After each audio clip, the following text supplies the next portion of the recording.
Auzu billahi minash shaitanir rajeem. Bismillahir Rahmanir Rahim. Assalamu alaikum and good evening to all of you. Uh, Alaikum salam. so we are meeting after 1 week.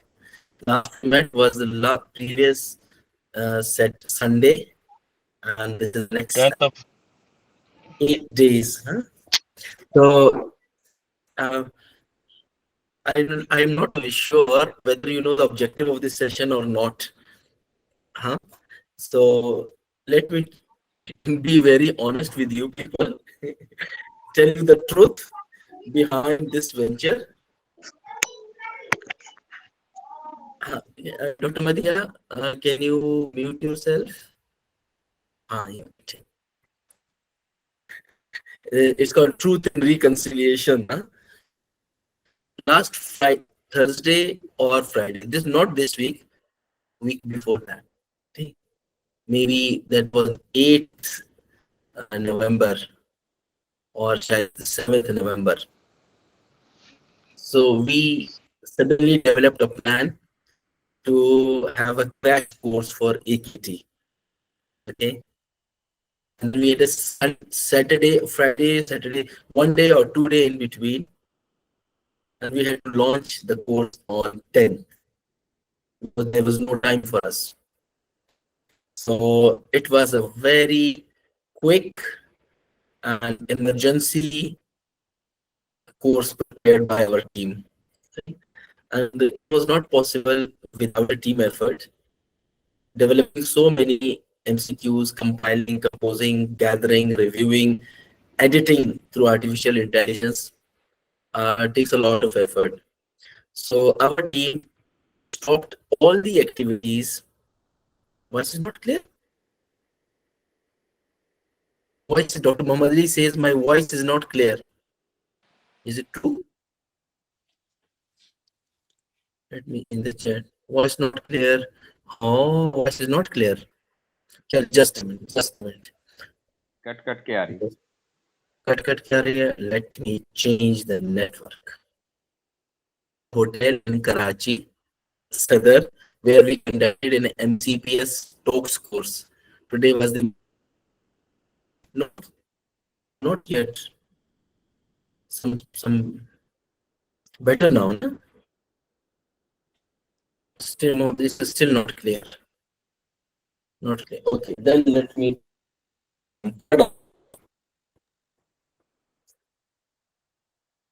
Okay, we have a third.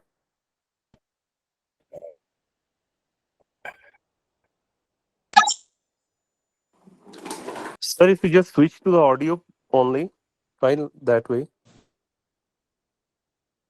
Yes. Someone says clear.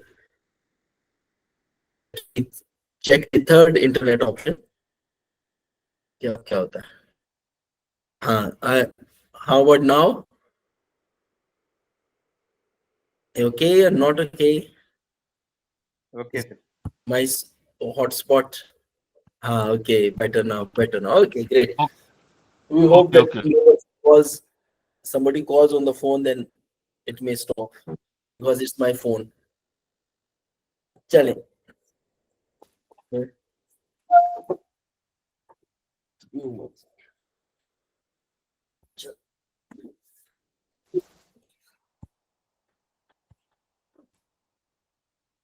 I was telling you that this course was prepared in an emergency situation.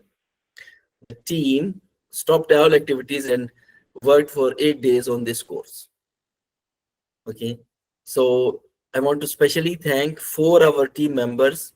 Number 1, Dr. Ziaul Hassan, who was leading the team, Dr. Sabahat Ali Zadi, Dr. Saira Bano, and Dr. Babra Naveed, all 4 of them. So it's not easy to make so many questions in one day, even clone them, even revise them, and also I also contributed, but I was busy in other courses. So that's it. So, and special thanks to all those 170 candidates who joined the course. So once you were doing, we were revising the questions. You must have noticed, okay, you do question once, second time there were changes in the question. That was because we were continuously revising the questions according to the response. They were unclear, ambiguous questions will change the scenario, change the options, change the leading statements. So the first time you attempt, you might see some problems. Second time they are improved. Third time they're improved. It was continuously at the back end we are revising. And this was because of the participants who joined. Okay. So this was the truth about this course, and I apologize if there were any mistakes. Okay. And because in a high speed, rapid activity, mistakes are more likely, although they were revised, but still is a human factor. They were. Let me tell you the objective. That was how we did it. Objective was to provide a quick revision opportunity for AKT candidates. Okay. And make it more realistic paper, just like MRCGP Int. Okay. And for that, we also referred the past questions recalled by the candidates. Okay. So the previous doctors who have taken MRCGP Int exam, they helped us a lot. They gave us the recall questions. So one special request to all of you, on 20th, when you take your MRCGP Int exam, when you come home, the first thing to do is write whatever you remember, maybe with a pen, pencil, and send to us. Okay. Dr. Shagufta. So if you recall, all of you recall questions, then we will combine, remove the duplicates, and we can assemble a question of 200 MCQs. Then we will regenerate this question through artificial intelligence into a 200 paper. That will help the future generation. If God forbid some of you fail, that will help you in others. So that's we expect, we hope, and we request. So please do recall. Okay. Then we come to the other persons who helped, Ishtiaq and Amir, IT people. Amir Makbul, the IT person. It's not easy to make Google Classrooms, Google Forms on a short notice. And he had to sit for long hours making this paper. So I especially thank Ishtiaq Saab and Amir Saab for their quick response and completing the task on a very short notice. So let me now come to the point. The purpose of this session is to know what were the difficulties, any confusions, how to study, how to productively use the next 2 or 3 days before the exam. So I will need your input. Any confusion, that any burning issue that bothers you, so we can discuss that. So you can write those things in the chat box. All those who have thank you so much. Sir, are these all 8 papers are available until 20th November? First question by Dr. Yasir Arshad. Dr. Yasir, we are not closing this mock AKT till the day of exam, so that those who have missed, who had no chance, they can do it on 18th, 19th. It's up to you. Sir, please explain TB diagnosis and management. Dr. Kavita is asking about TB diagnosis and management. So if you are in the module, there are 2 major lectures on TB, but just for the sake of quick revision, pulmonary tuberculosis is the biggest culprit. It spreads. The extrapulmonary do not spread. Diagnosis of TB is based on history, fever, cough, weight loss, shortness of breath. then examination findings on the chest, and then X-ray chest. The first thing is X-ray chest, which shows active TB, then confirmation of the organism by gene expert of the sputum. Gene expert confirms the presence of the germs through its DNA, and also gene expert gives you the rifampicin resistance. So this is even if you do sputum AFB smear, you still need gene expert. So an X-ray and a sputum test, that should be gene expert, or even if you do sputum AFB, go for gene expert. Then you start your treatment. 6 months of 6 months of anti-tuberculosis drug. Initial 2 months, 4 drugs as intensive phase. The next 4 months, 2 drugs as a continuation phase, and then the rest you can study. So from exam point of view, ex-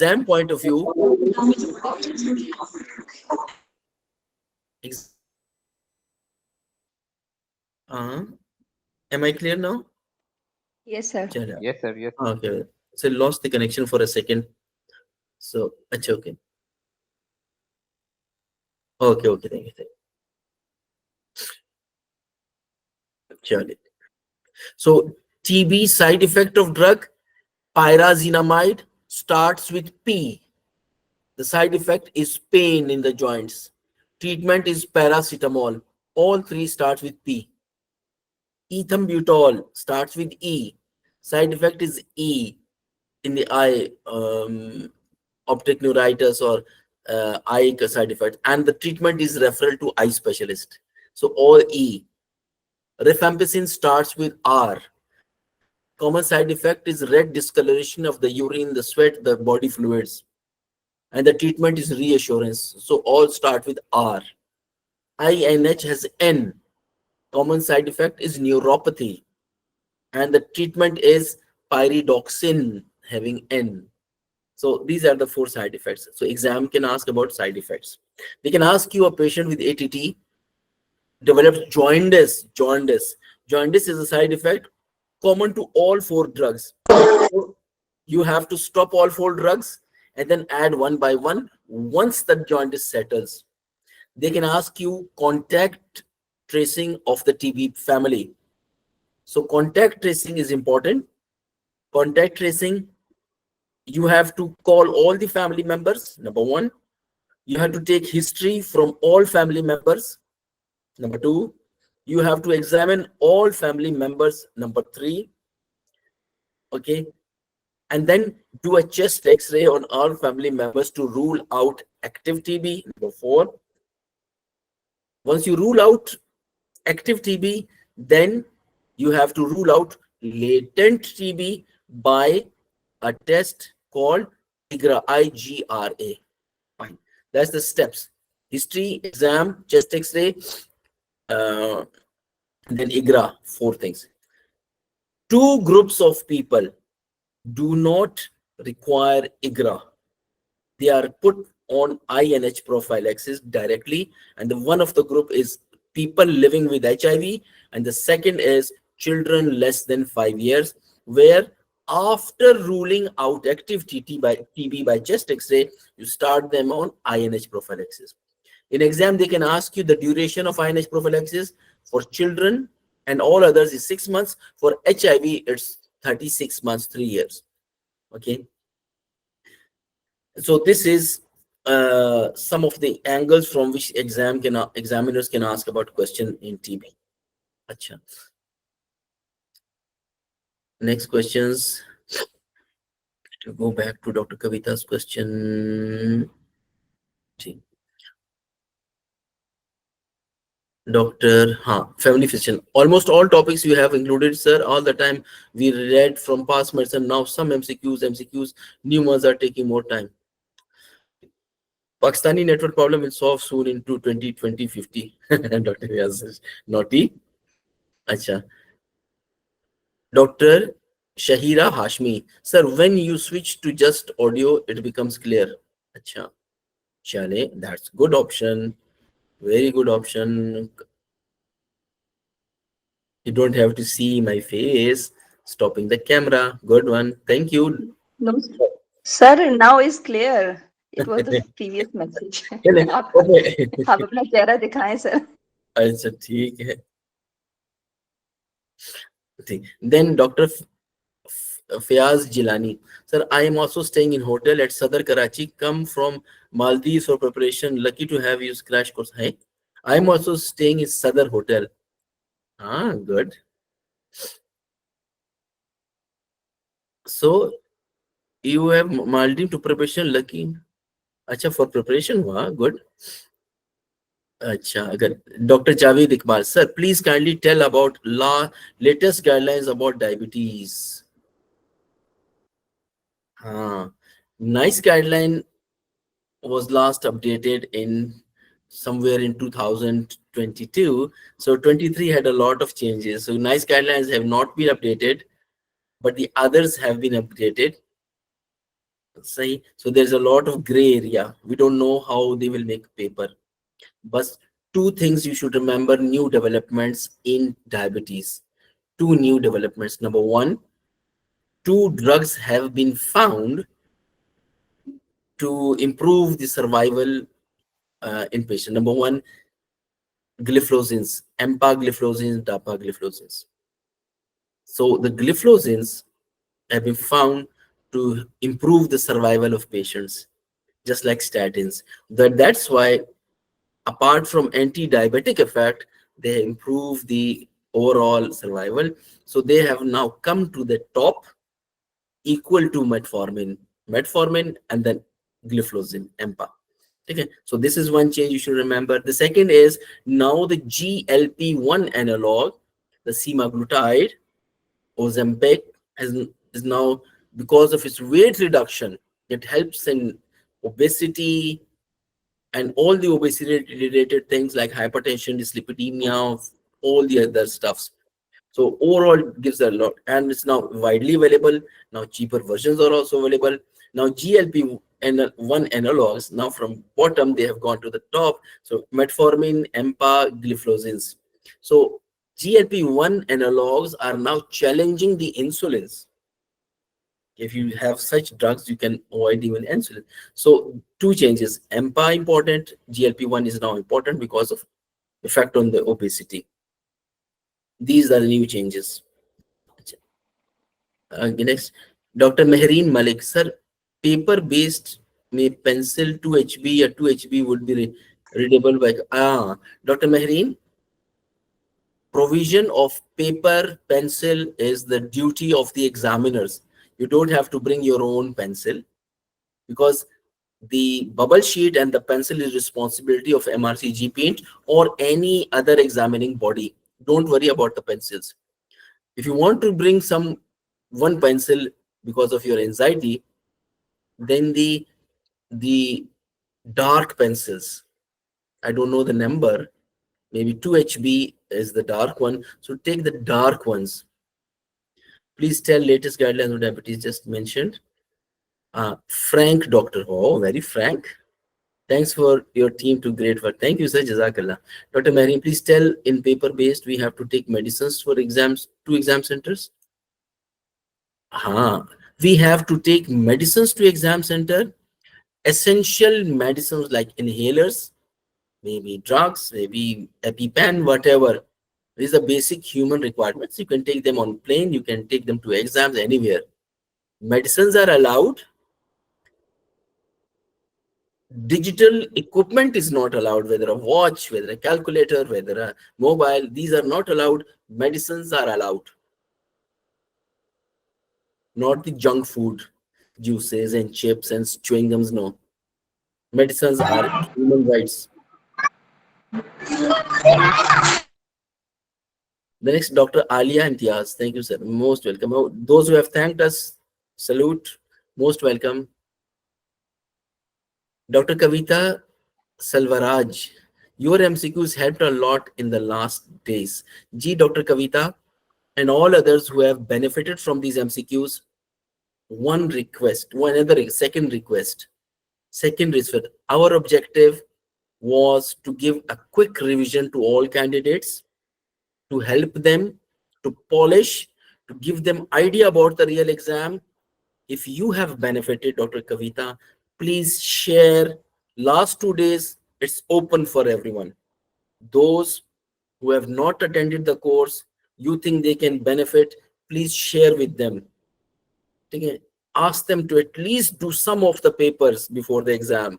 We want all of you to pass. We want all of you to go to Australia. That's a golden opportunity for all of you. We can't take risks. So please share. Share the links with all the other people, all 700, 800 people. So Dr. Yasir Shah, sir, are these all 8 papers available until the turn? Yes, they are available. The MCQs were wonderful and completing covered exact. Dr. Khalil, there was another objective. You see, there were a paper of 50 questions, there were 100, and today it's a 200. The other objective was to develop a stamina for performing. Because if you are not used to 200 questions, after 100 you get tired, mind is bogged down, you cannot concentrate, you cannot think, and many people leave last 25-30 questions because blackout. So by doing such practices, you will hopefully not freak out, no blackout, and you can complete your paper. Dr. Muhammad Khalil sir.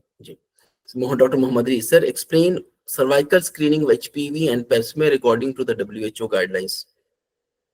अच्छा, जो cervical screening है, please read the NICE guideline, not the cervical guidelines. Okay, not the WHO guidelines, because this is a cancer screening. HPV is the cause of the cancer, but the other cause is multiple sexual partners, smoking. Remember these two. Apart from sexual partners, smoking is the second most common cause of cervical cancer. Then please study the, just go to the NICE, go to the questions. So screening is initially 3 years for the young and then 5 years for the old ones. Okay, so for when you do 5 years, then you do the HPV testing as well. I don't exactly remember because there was a lot of MCQs. You do not follow WHO guidelines, follow the NICE guidelines, they are available. Achha.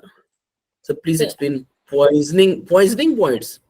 Poisoning or overdose. Remember 4-5 of them. Paracetamol overdose, acetaminophen, N-acetylcysteine, opioid, naloxone, benzodiazepine, flumazenil, for ethanol, for methanol, there's ethanol. So 4-5 common toxicities that we see. Then organophosphate, atropine.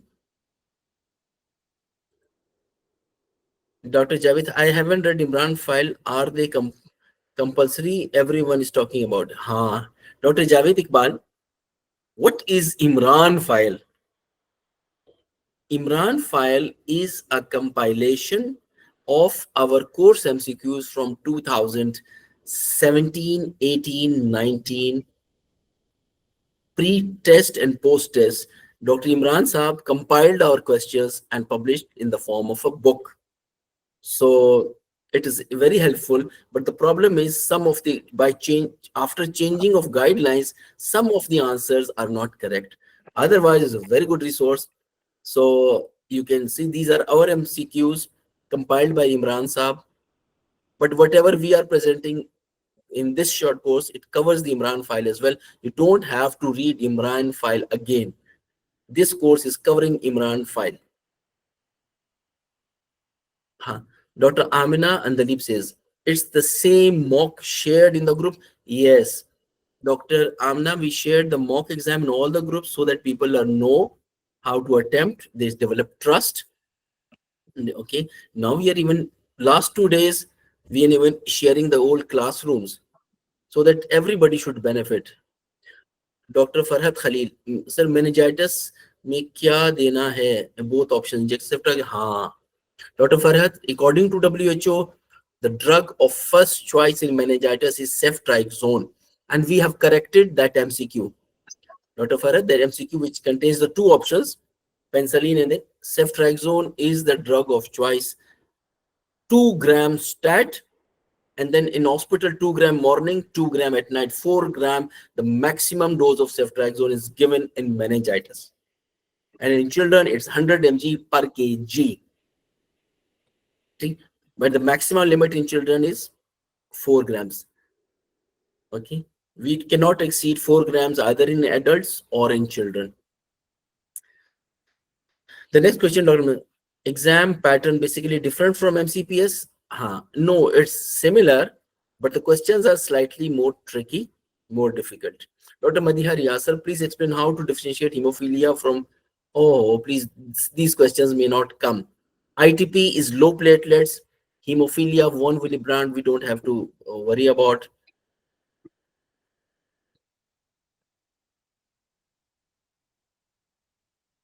The rare things, inshallah, will not come in the exam. Dr. Family, please explain albumin creatinine ratio and EGFR stages of when to start ACE inhibitor on that basis, when to start statins. This is a good question. Albumin creatinine ratio. So, okay, fine. Let's go back in the journey of renal functions. Kidney filters blood, the whole blood in 1 hour, thousands of gallons in one day, hundreds of gallons in one day. Filter, and then reabsorb in the tubules. Filter and reabsorb, filter, reabsorb. Continuous cleaning of the blood. Okay. Initially, it was a creatinine and urea, but we found out that if half of the kidney is damaged, after that half damage, creatinine starts increasing. So that was not a good test. Gradually, things improve. Then albuminuria, that was also good. Then microalbuminuria as an early test to detect nephropathy. Then EGFR, estimated GFR. Then albumin creatinine ratio in the urine. So this has evolved from creatinine to albuminuria to microalbuminuria to EGFR to albumin creatinine ratio. The purpose is to detect renal impairment very early. Okay, so that's the purpose of these tests. So albumin creatinine ratio of 70 is the cutoff for many of the things. Then you can read the MCQs by looking at this figure of 70. Okay. It should be less than 70, not more than 70. The albumin creatinine ratio. So it should not be more albumin in the urine in relation to creatinine. Okay. So it should be very little albumin in relation to creatinine. If there's more albumin creatinine ratio increases, means filter is damaged. And statin, ACE inhibitor, we start prophylactically. If it is damaged, we start. If it is not damaged, even then we can start as a renal protective drug. For statins has got nothing to do, because in renal failure patients, we do give statin. In renal patients, they develop atherosclerosis, they can die of heart attack and stroke.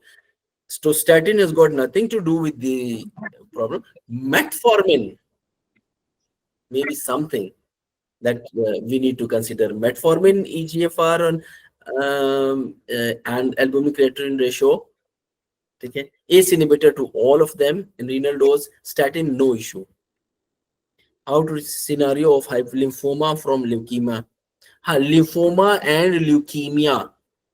Leukemia is usually in the blood. Lymphoma, lymphatic tissue. Lymph nodes, reticuloendothelial system, the bone marrow, the liver, spleen, the lymphomas. And leukemias, initially the abnormal cells in the blood, abnormal cells, neutrophils, abnormal WBCs in the blood. They have bone pain, bone marrow activity. Leukemias, more bone marrow activity, WBCs in the blood. Leukemia, leuco means white, emia means blood. more white blood cells in the blood which are immature, abnormal. They have bone pains, and then they have abnormal cells in the blood. Lymphomas, lymphoid tissue, lymph nodes, multiple lymph nodes they have. Hepatosplenomegaly they have.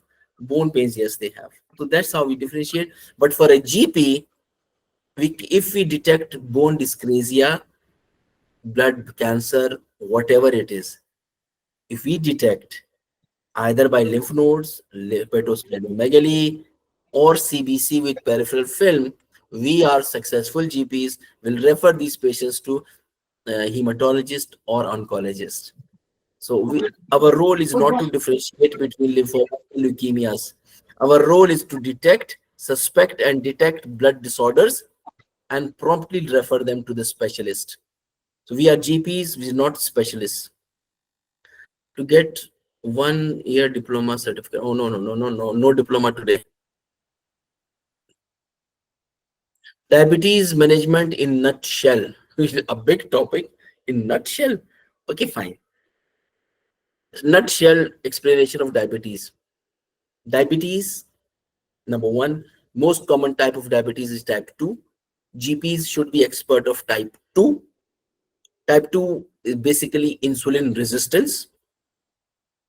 So metformin is a drug of choice which decreases insulin resistance. Type 2, there's high insulin, high glucagon in the tea. So we will not give insulin unless there is insulin insufficiency. That comes very late. And how to detect insulin insufficiency in type 2 is the signs of insulin insufficiency. 3 of them: polyphagia, polydipsia, polyuria, and weight loss. 4 of them. If type 2 diabetics develop 4 things: polyuria, polydipsia, polyphagia, and weight loss, he is depleted of insulin. We should start insulin. Fine. Mainstay of treatment of type 2 is diet, exercise, weight reduction. I think the 3 things in this: weight, diet, weight reduction, diet, and exercise. Must. Without that, you cannot manage. Drug of choice, metformin. Second number, empagliflozin. And third, GLP-1, according to latest guidelines. Okay? And if you want to add without injections, you don't want to start GLP-1 or insulin, then 3 drug options: metformin, number 1, second empa, third sitagliptins. So 3 drugs, you can treat almost all sorts of type 2 diabetes. Injections, 1 injection insulin, basal insulin you should know, or 1 injection of semaglutide you should know. You can treat 90% of all the cases. And second important thing, diabetes is a coronary risk equivalent. It means it is equivalent to atherosclerosis. So in all diabetic patients, we must ask about hypertension for cardiovascular risk assessment. We must check cholesterols or lipid profile. So, and we must ask about smoking. We must ask about heart disease in the family for diabetes. For type 2 diabetes, once diagnosed, we should check for end organ damage and then repeat the test every year. So test to done in diagnosis is lipid profile, EGFR or albumin creatinine ratio, a baseline ECG, eye checkup, foot checkup. And every year we repeat this except ECG, because ECG is done for baseline only. Okay.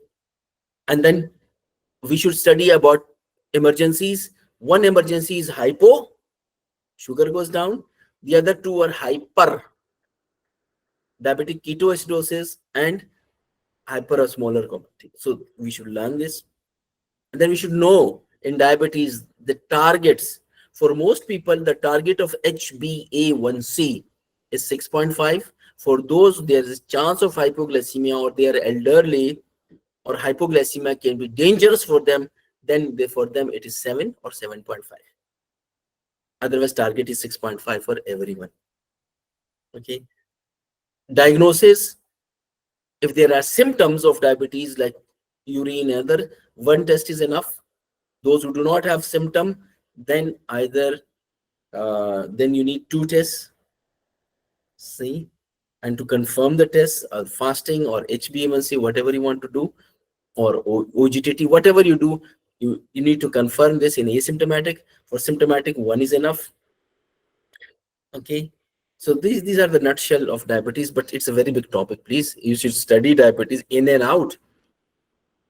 How to differentiate between spinal stenosis scenario from a cauda equina syndrome. Spinal stenosis and cauda equina syndrome. Cauda equina syndrome is an extreme spinal stenosis. Spinal stenosis means narrowing of the canal, vertebral canal, by a disc, by a tumor, by an osteophyte, by whatever, by infection. So it starts producing symptoms in the lower leg, sensory or motor, compress the nerve roots, whatever. When it is complete obstruction, the nerves which are cauda equina, then all the nerves are compressed.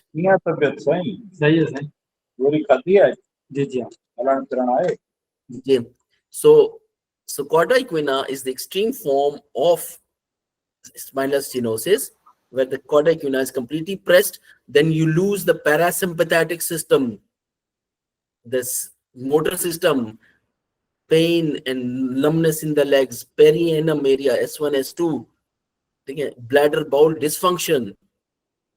So that's a dangerous situation. The pressure must be released, otherwise nerve will be permanently damaged.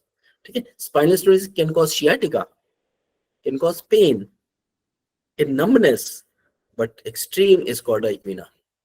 So the sign to detect cauda equina is perineal anesthesia, which causes saddle anesthesia, loss of bladder control, loss of bowel control. Okay, the next question is, in case of missing of COC, what have to do regarding days of cycle?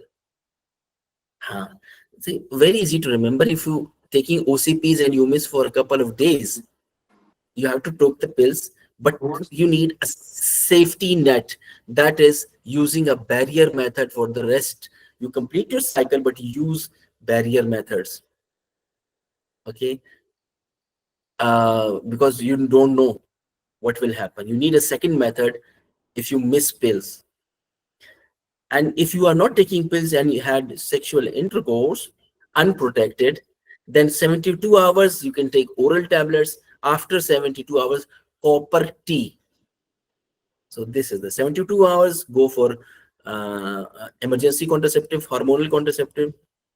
And after 72 hours, copper T, not the hormonal Marina, copper T, pure copper T. Okay, next question is,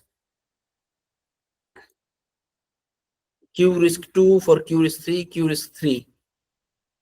So use Q risk 3. Acha, Rashid Khan Sahab. Those who want to appear for MRCGP International, please contact me on WhatsApp number. Acha, Dr. Rashid Khan is also helping others. So his number is +9231175550. So Dr. Rashid Khan also wants to help you. And family physician, medicine is asymptomatic. Medicine in asymptomatic 45 years old man, no comorbidities, incidental finding options: warfarin, aspirin, amiodarone. Old man, no comorbidities, incidental findings option. Atrial fibrillation, incidental finding of atrial fibrillation, aspirin. We have to prevent clots. How to diagnose SIADH and myeloglobinuria? SIADH stands for syndrome of inappropriate antidiuretic hormone J, and myoglobinuria. Myoglobinuria, you have history of damage to the muscles, crushing injury, accident, and myoglobin is released. Myoglobin goes in the kidneys, filters and choke the kidney, causing renal failure. That's myoglobin. So myoglobin is present and in the urine, renal failure, quick renal failure, and rhabdomyolysis, muscle damage. SIADH just causes different cancers and other things, cause dilution of the blood, low sodium, and in which SIADH diuresis is stopped, water accumulates, dilutes the sodium. Hemolytic uremic syndrome, hi, Loza Abdu, hemolytic uremic syndrome, hemolysis, and these are the syndromes that just revise the MCQs. We don't see these patients in family medicine. Just for the sake of completion, we have put some of them. Dr. Shikhan, what's the treatment of TB meningitis and how long should continue? TB meningitis, TB pericarditis, TB osteomyelitis, extrapulmonary tuberculosis. Treatment is double the duration, not 6 months, 1 year. Okay. And all extrapulmonary TB except cervical lymph node, as a GP, we should refer. We should refer all extrapulmonary to the relevant field. Intestine TB to gastro, pericardial TB to the cardio, meningitis to the neuro. So this is how we treat. So we as a family physician, we are expert of the pulmonary TB and the cervical, because both treatment is 6 months. Other TBs we need to refer. So Dr. Shehzad wants. Assalamu alaikum, sir. Ji, Dr. Faisal. Assalamu alaikum, sir. How are you, sir? It's good to see you, sir. Sir, can you revise or can you explain in your expert way the immunization? I'm really a bit confused about the immunization. Can you, like a TB, like a diabetes, in a nutshell way, can you revise it? Immunization for me, sir, for us? Sure. Thank you. Immunizations, first at birth is BCG. Okay. BCG at birth. Then at 6 weeks, the first dose of injection starts. And one is called pentavalent, containing 5 things: diphtheria, pertussis, and DPT and tetanus, and Hemophilus influenza B. hepatitis, pneumococcal, hemophilus, and hepatitis B. So 5 are covered, and additional pneumococcal pneumonia is covered, and then the rotavirus is covered. 2 shots of oral rota. Okay. 6 weeks. The third one is not given because it can cause interception after 6 months. So the rotavirus is given. It is repeated thrice. And oral polio vaccine. Oral polio vaccine is given, and 2, and the third one is also IPV, injectable polio vaccine is also given. So this is the Pakistan. And then measles at 9 months and measles at 15 months. Okay. So the boosters, they sometimes start boosters, sometimes don't, but the first boosters of DPT is given at around 2 years when the child starts walking, DPT booster, and the third one is given when the 4 to 5 years when the child goes to school, walks to school, walks to school. Okay, fine. This is the EPI. Okay, and then now comes the, apart from WHO EPI, other vaccines like MMR. MMR is not present in EPI. Okay, so MMR is roughly 15 months and 15 years. A teenage and a 15 months to 15 year.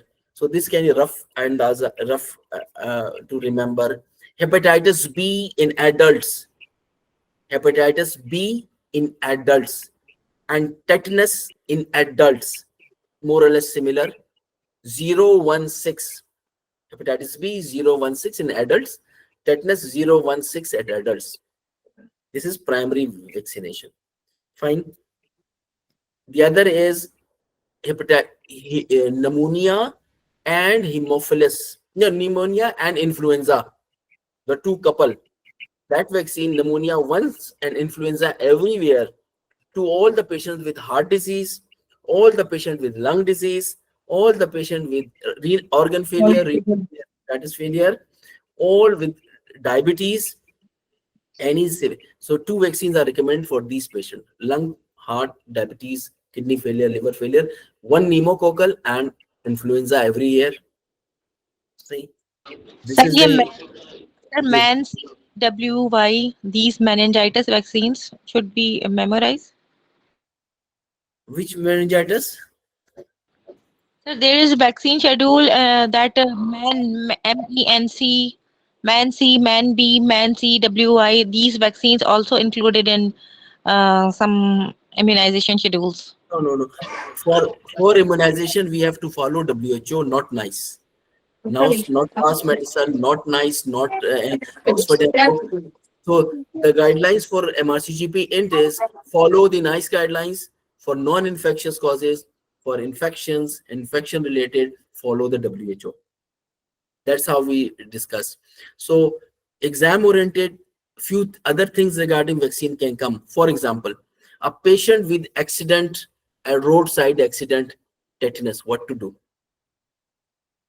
See, so different scenarios: a patient with roadside accident and a dirty wound, tetanus prone wound, if he is immunized, received 3 months, just give 1 booster. If the duration of the last dose is 5 years before the wound, then you give 1 booster. Okay. If patient is not immunized and he gets a dirty wound from the road, then you start the vaccines 0, 0, 1, 2, quick every month, 0, 1, 2, and also give immunoglobulins on the other shoulder for tetanus, because the person is not immunized. In all new non-immunized people, they will get a wound, give tetanus immunoglobulin and start the vaccine, complete 3 doses, 0 on the day of wound, 1 month and 2 months. These are rapid. Similarly, the hepatitis B exposures, immunoglobulin, start the vaccines. A child born to the hepatitis B positive mother, on the day of birth, you give immunoglobulin and you start the vaccines, hepatitis B, the 3 doses. So this how, and the rabies. If rabies, we are not immune to rabies. At the time of dog bite, which is rabies dog bite, we give immunoglobulins on the day and start the vaccines. So that's how we treat the unimmunized people. Immunoglobulin plus vaccine for rabies also. Tetanus, unimmunized person, immunoglobulin plus the vaccine. Hepatitis B, unvaccinated, immunoglobulin plus the vaccines. That's how how will we proceed? Hepatitis C mother and the baby. C does not transmit to the from the mother to the baby. Nothing. Okay. Neither testing nor treatment, nothing for to the hepatitis C positive mother, and no restriction of breastfeeding in hepatitis B, hepatitis C, and HIV according to WHO.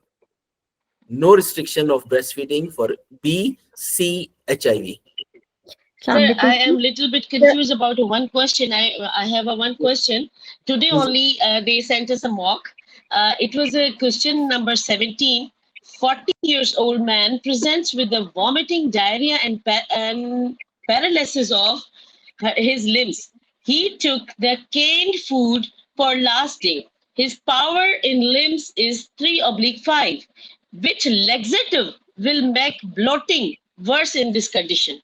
I'm really confused about, and it is the options are Salmonella typhi, Clostridium botulinum, Campylobacter jejuni. I really 1 minute. Just give me 1 minute. Yeah. 1 minute. Let me open that question. It's a question number 17, sir. Okay, just 1 second. It's a funny question. Yeah, it is. Question 17 or today's 200 mock, na?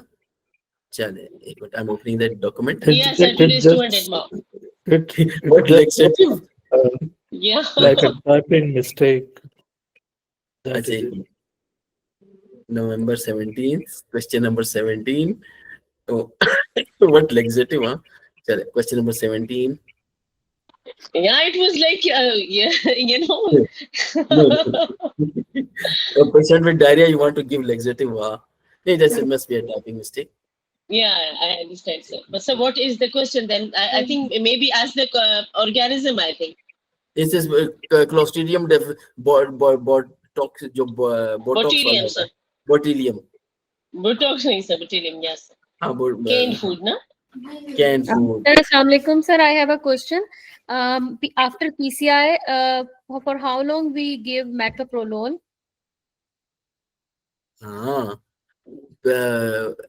Mostly people get metoprolol or the beta blocker for the rest of life. There's one category in which they stop, but reduced function, cardiac function, lifelong. Most of the people get lifelong. अच्छा, एक Yeah, minute जरा if the cardiac function is like 55%. हाँ. The explanation must be given in the scenario. Right, sir. Sir, other question is if the patient is come with the fracture, and how should we should start bisphosphonate or we do DEXA first? DEXA is a screening test for osteoporosis. When the patient gets clinical osteoporosis or osteoporotic fracture or fragility fracture or shortening of the height or stooped posture, which means clinical osteoporosis, we don't need DEXA, because DEXA is to detect osteoporosis before the clinical osteoporosis. It's a screening test. So in the face of a clinical osteoporosis or osteoporosis on the X-ray, stooped posture, reduced height of the person, fragility fracture, which means minor trauma fracture, go for bisphosphonate. No need to check for BMD because the patient has got osteoporosis. We don't need any screening. See, it's just like Sir, screening I have a people with question. heart attack, Sure. ischemic heart disease, MI, and we want to screen him for stable angina. It's just like this. I'm correcting Sir, the I have question. a question. Sir, another question is Sir, this: if a patient is refusing to take insulin and his or her HbA1c is like 9 point something or 10, what should be advised? It's a sitagliptin or it may be a sulfonylurea. I've corrected that question. So that first time that was sulfonylurea, but now sulfonylurea is not given. That's the old guideline of the NICE 2022. The sitagliptin is much better than sulfonylurea. Now sulfonylureas are not used that much, but it came to the bottom. Okay, so just do the question again. That was a question maybe day 3 Sir, or I 4. think yes, sir. It's a question. But the patient HbA1c is like a 9 point something, and now they refuse to take insulin. It is sitagliptin. I've corrected the question. Do it again. You will find that the answer is changed. Right, sir. Thank you so much, sir. Thank you. Welcome. So I've sir, changed that. I have a question. The statement is that Sir, 40 years old canned food person, what is the most likely organism? So it's Clostridium botulinum. Okay. Hello, so today's sir, question number 85. There is one thing as a 50-year-old woman, non-diabetic. She is having stable angina. Which specific test will you order to make the diagnosis? She is presenting with the shortness of breast orthopnea. It is B natriuretic peptide, no, sir? I Which think number question? 85, sir. Question number 85 of today. 85. Chale. I've checked up to 70. Let me, after this session, I will go through the rest. I've sir, reviewed please, I have a up to question. 70. तो ये मैं कर लेता हूँ, don't worry. ये जो आज का है ना, इसने ब्लॉकिंग माय इंटरनेट, मैं इसको कर रहा हूँ. तो after Yeah, this, sir, I have a after little this session I another will. question जी जी जी जी. regarding I have today's done mock, the sir. infectious, sir, I have done the infectious diseases, but I didn't know that WHO, I have to follow the WHO guidelines. I did the past medicine guidelines. So can you please guide me कि अब मैं कहाँ से वो फौरन से उसको मतलब उसके लिहाज से सेट कर सकते हूँ? Is there any table or something? क्योंकि मैंने आपके लेक्चर टाइम की वजह से infectious diseases का ही मिस कर दिया, मैं क्या करूँ? अच्छा ठीक है 2 दिन में पेपर है. Okay, madam has asked a relevant question. Okay, how to remember the WHO antibiotics? If you allow, quickly, can I show you a list of a quiz about antibiotics? There's a list. Okay, chale. Let me share that slide. अभी एक second दें. It's a 5-minute activity. Less than 5-minute activity. वो करते. बस. Got the file. I'm opening it and will share with you. Thank you so much, sir. That's really WHO guidelines for different antibiotics. Acha, first Doctor, thing. Assalamu alaikum. Walaikum assalam. I'm sharing the document. Let's quickly go through it. Share the Doctor, window. sorry, because we are writing all our concerns in the message, and we are not open the files. So can you please also check? I have a lot of questions and the exam after today. Chat. Okay, I'm going. I will cover the chat also. Just this is a query. WHO guidelines. Okay. What the point? This is the latest WHO guidelines. Can you see the sinusitis? Yes, sir. Okay. Upper respiratory tract germs are mostly streptococcal, hemophilus, and both are treated by amoxicillin. So for sinusitis, it is amoxicillin. For bacterial sore throat, pharyngitis, it is amoxicillin. And the second choice is macrolides, especially clarithromycin or first generation cephalosporin. WHO guideline for otitis media, first choice is amoxicillin. And the second choice, if amoxicillin does not work, co-amoxicillin. Okay, can you mute your mics? Dr. Hira. So this is otitis media, amoxicillin number 1 or co-amoxicillin number 2. Are mic to band kari? Why you are opening the mic again? Kiski mic on hai? Hello? Mic, please mute your mics. Acha. Community acquired pneumonia. WHO says give amoxicillin or phenoxymethylpenicillin. Phenoxymethylpenicillin may not be available. Remember amoxicillin because streptococcus is the main organism. Second choice is co-amoxiclav or doxycycline because doxycycline covers the atypical as well. This is the WHO 2023 guidelines, the expert committee recommendations. Community acquired pneumonia in children. It's almost the same. Amoxil first choice, augmentin or co-amoxiclav second choice, doxycycline if the age of the child is more than 8 years. Below that, usually atypicals do not affect the children. Atypicals do not affect the children. That's why atypical coverage is not required in children less than 8 years. Severe pneumonia. Severe pneumonia is a killer disease. Anybody, young, old, child, woman, man, anybody can die if the pneumonia is severe. So severe pneumonia is treated with 2 antibiotics.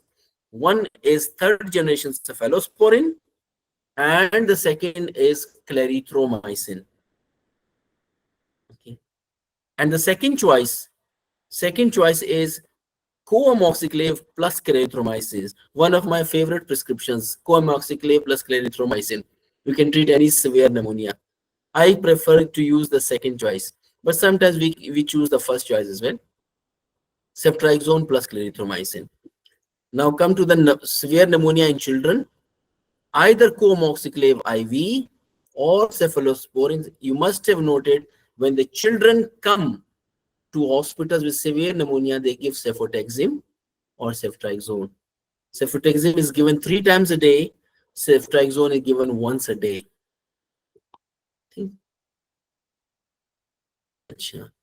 Lower UTI, according to WHO, men bladder infection. They say use the simple antibiotics. They have removed amoxicillin. They have kept co-amoxiclav but removed the amoxil. So co-amoxiclav, sulfamethoxazole, trimethoprim, the Septran tablet, nitrofurantoin. Lower UTI. For upper UTI, pyelonephritis and prostatitis, both are treated the same way. So pyelonephritis, which is an upper UTI or prostatitis, we use ciprofloxacin according to WHO 2023, and second choice is ceftriaxone or cefataxime. Okay, and severe is IV ceftriaxone. Sir अगर prostatitis, excuse me sir, अगर prostatitis का duration of treatment बता दें आप. हाँ, prostate treatment is so let's talk about the treatment of according to WHO. Now the lower UTI is treated for 3 to 5 days, not even 1 week. For upper UTI, the kidney is involved, 2 weeks. If prostate is involved, double the duration of pyelonephritis, at least 4 weeks. So it's a double. The prostate has little blood flow. Antibiotics do not go into the. So prostate is 4 weeks of Cipro. Kidney is 2 weeks of Cipro, and the bladder is not Cipro or ceftriaxone. It's simple antibiotics for 3 to 5 days. Sir, sorry, 4 weeks for both acute and chronic prostatitis?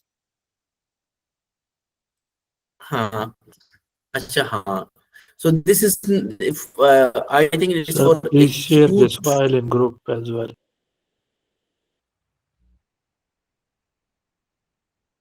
Hello, sir. Your voice is not coming. यार sir से कहें ये file group में share कर दें. Yes, sir. Please, if you can share this in some folder, like you're sharing the MCQs, giving us in the SMS. no, like they're sharing in this the file classroom. If this folder can be shared there. in Even in the group. Sir ये file share कर Group? दीजिएगा kindly please. अस्सलाम वालेकुम, आवाज आ रही है क्या? नहीं सर की आवाज नहीं आ रही. जिसके पास No, कोई it's कह रहा था कि absolutely not WHO coming. It's mute. not mute. I lost my connection. Okay. Sorry, Lost my sir. connection again. But now there's a one problem, and you have to the one problem. When you lose internet connection, you lose the chat. So the last chat, you have to copy and paste the chat again. Say up your questions, copy your questions and paste them again. That's one request, because I don't see the chat before the internet connection. Say okay. Sir हम सब लोग ये चाह रहे थे कि ये जो प्रेजेंटेशन आप अभी हमें दिखा रहे हैं, पढ़ा रहे हैं सर, ये अगर हमें मिल सकती है तो ताकि हम इससे फायदा उठा सकें अच्छी तरीके Okay. Okay, I'll put the PDF version in the class. जज़ाकल्लाह. Two parts. First part is about antibiotic. जी वालेकुम सलाम. Sir, just I need to know can you guide first what to do in the last 2 days for preparation, as the net connectivity is disturbing. So we what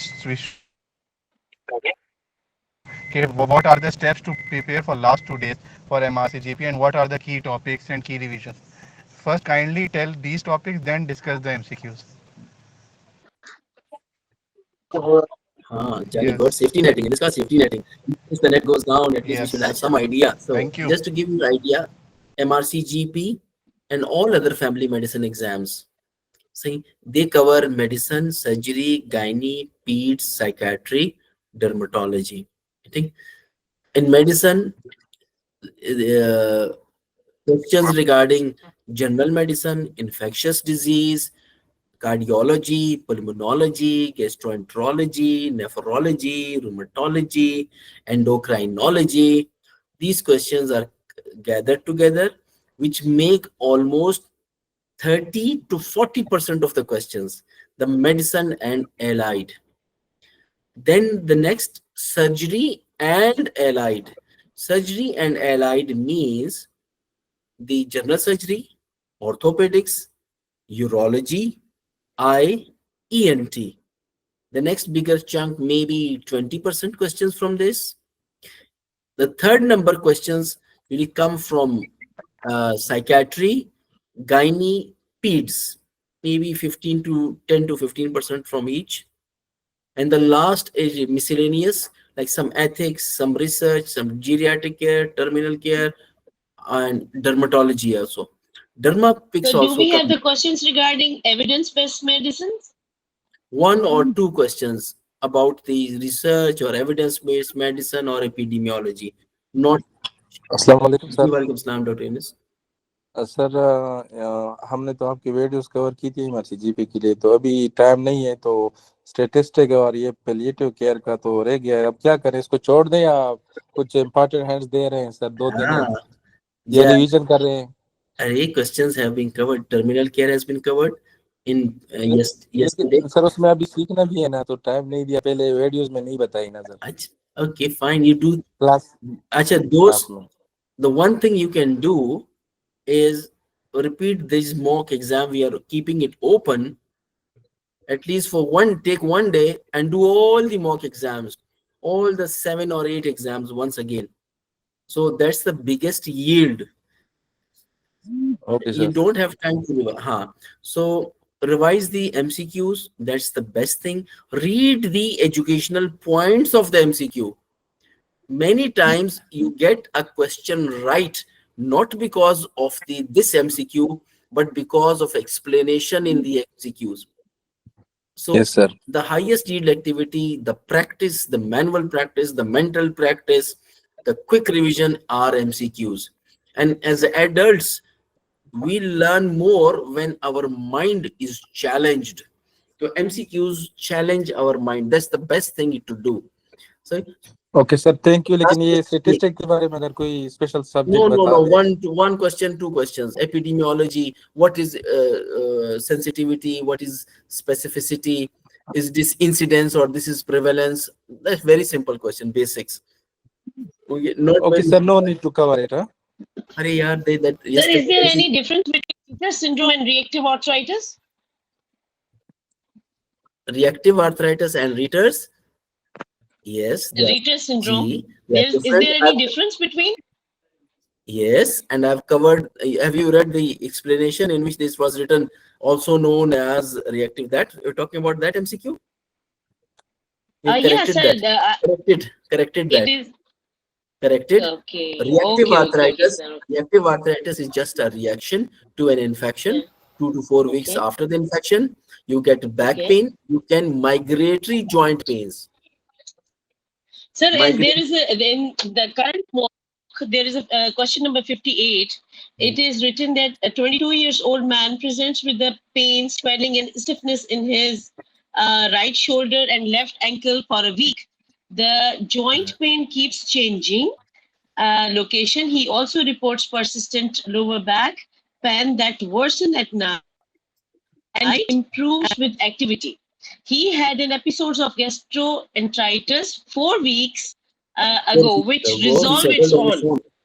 What is the most likely diagnosis? They're written this Batch's disease, reactive arthritis, Ritter syndrome, and rheumatic fever.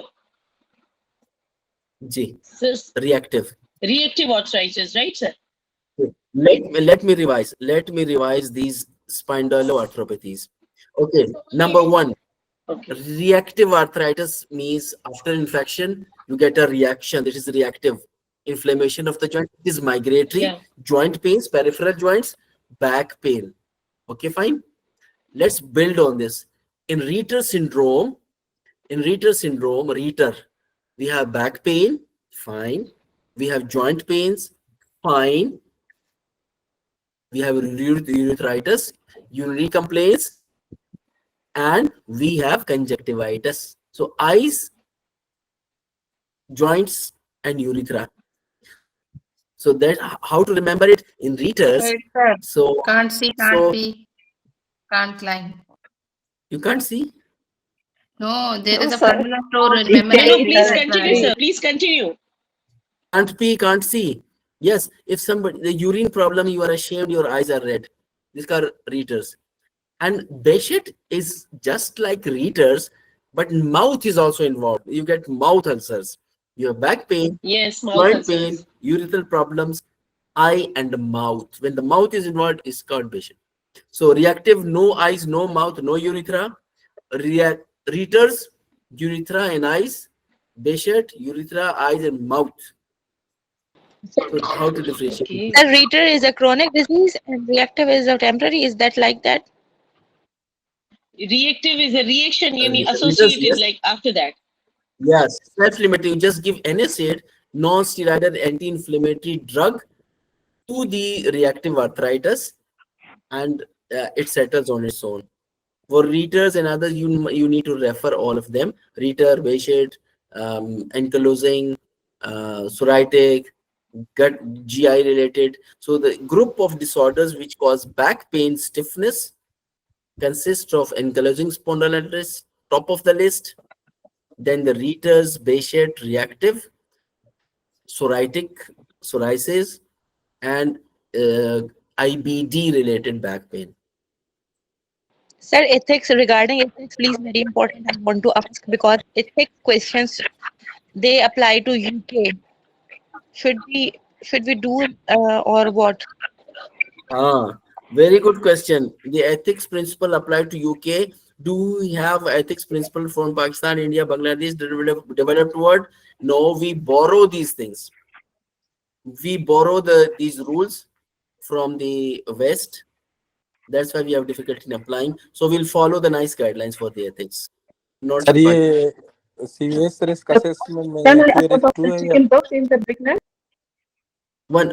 Dr. Loza and then Dr. Yunus. Okay, doctor, I have a lot of questions about the phrase the chicken pox in the pregnant. Chicken pox in the pregnancy. So chicken pox in the pregnancy. Yes. Chicken pox in pregnancy is more dangerous for the mother, not the baby. The congenital rubella syndrome, the congenital varicella syndrome, the chicken is very rare, not that harmful.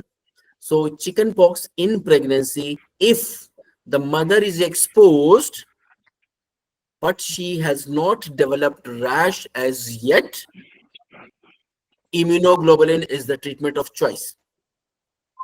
Fine. If the mother is exposed and she has developed rash, chicken pox rash, then acyclovir is the treatment of choice in pregnancy. Okay.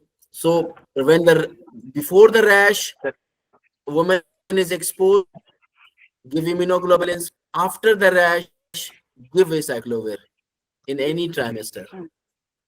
Sir, in past medicine, they have And what written that about the after baby? 7 to 10, Have a problem? 10 days you give acyclovir rather than immunoglobulin. G. Now let's discuss the third situation. Suppose you are working in a country or a place where the woman is exposed to chicken pox. She has not developed rash and you want to give immunoglobulins. Immunoglobulin is not available. Immunoglobulin is not available. The first choice is not available.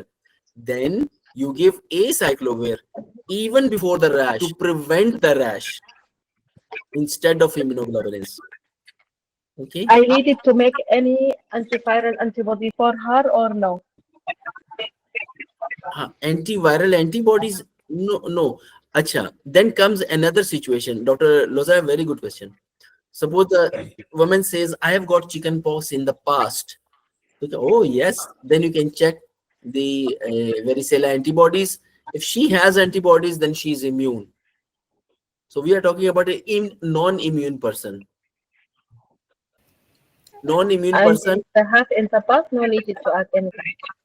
No. If she has tells you that I have a history or vaccinated, oh, check the antibodies.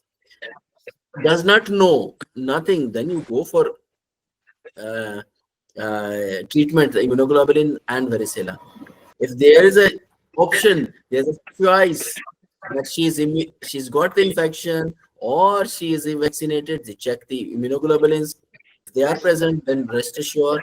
If they are not present, then you give immunoglobulins before the rash and acyclovir after the rash. Okay, doctor. Sir, Doctor, I what is the have question duration? about What is the thyroid duration post? also. Sorry, doctor. I What is say the I have six questions. Two people. Dr. Rosa, you complete your question. Then, Dr. Rosa, thyroid. What? Can you speak a bit louder? Yes, I can speak louder. Sorry, I am the work. For the thyroid investigation, what we started, GG. I know it's a different scenario it's coming, but like in the radioactive, when radioactive it's positive, and the thyroid test, the final need we will go or we will start the treatment or thyroidectomy or يعني it's a step one by one how I can do in the different scenarios and when I needed to be reject the thyroid. G. 3 years. After radioactive iodine, when you treat somebody with radioactive iodine, the iodine goes to the thyroid, tries to damage or destroy or dry the thyroid gland. That's what radioactive iodine do. And then you, if the patient develops symptoms of hyperthyroidism, in whether before radioactive, after radioactive, or hypo or hyper, this is called thyroid dysfunction. Function is deranged. So the first test in all thyroid disorder is thyroid function test. Then you go for the other tests. So whenever you see a thyroid function test in a new case, or after surgery, or after radioactive iodine, or after anti-thyroid drugs, in the monitoring, thyroid function tests are more important. Then you go for the others. Actually, in these cases, we follow these cases. Some people get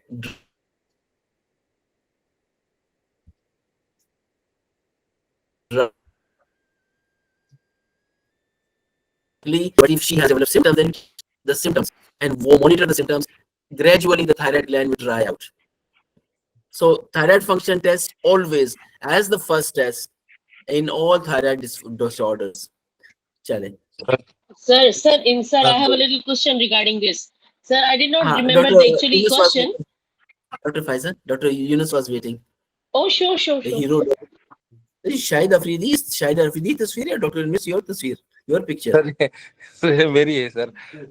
sir ये एक दो case MCQs में sir थोड़ा confusion है कि ये serious risk assessment में जो स्टडी है वो Doctor, QRS2 है या can you QRS3 speak है? by English so we will Okay. benefit from this In the serious risk assessment, is there is the study of choice is QRISK 2 or QRISK 3.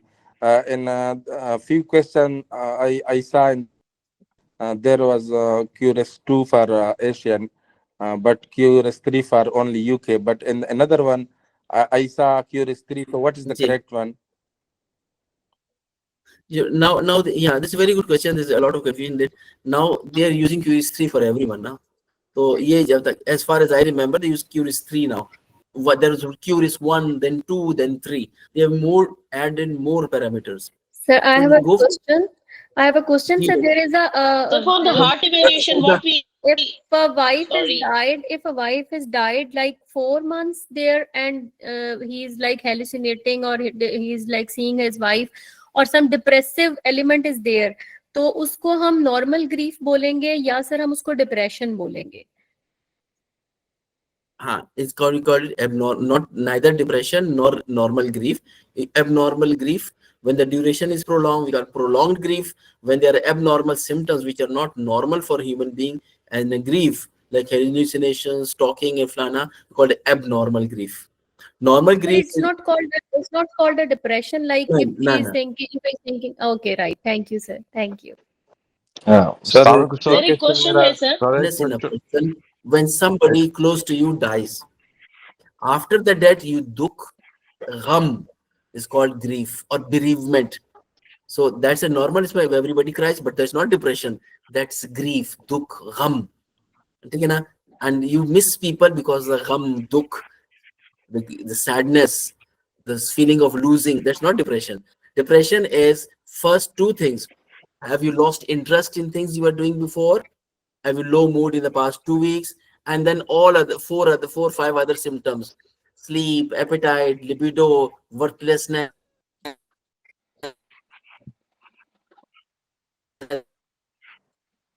regret, of then you call it dysthymia. Let me close sir तो इसके camera बाद बंद ही डिस्थाइमिया के बाद ही हम लोग क्या PHQ-9 पूछते हैं सर? नहीं नहीं So I नहीं think the patient जो health questionnaire है that is not once that depression is diagnosed, वो तो diagnose हो गया है, that is for screening of diabetes can for depression in a patient coming from for any other reason. Excuse me, sir. Ji ji sir तो sir एक और question था. There is one question more, sir. There was a question, I did not remember the actual thing, but the scenarios का ये था कि patient आपके पास आ रहा है और आप उसको ट्रीट कर रहे हैं, देन उसमें एक ऑप्शन था कि अगर इसके बाद ये इतना इसका ब्लड प्रेशर हो गया तो आप इसको रेफर टू द स्पेशलिस्ट और सर इसका एंड ऑर्गन जॉइंट करवाना है. तो सर एज अ जीपी अगर इस तरह का कोई पेशेंट हमारे पास आता है तो एंड ऑर्गन इवैल्यूएशन हम करवाएंगे या सर हम उसको जीपी के पास स्पेशलिस्ट के पास भेजेंगे, रेफर करेंगे फॉर एंड ऑर्गन इवैल्यूएशन? अस्सलाम वालेकुम सर, एक रिक्वेस्ट है, if काइंडली the आप चैट्स क्वेश्चन को रिस्पांस करें. इस तरह मैसेज हो रहा है, एक ही बंदा क्वेश्चन करी जा रहा है, बाकी सबके क्वेश्चन पेंडिंग रह जाएंगे, प्लीज. चलिए थैंक यू. ठीक है, बस लास्ट क्वेश्चन डॉक्टर फाइजा, जो if you the theme of the MCQ is uncontrolled hypertension despite taking 2 or 3 drugs, then the best thing is to refer. Look at the theme of the MCQ. ठीक है doctor Younis, last question, then we go to the chat. Doctor Younis chat पे जाएं, आपका सवाल जो आपने पूछा था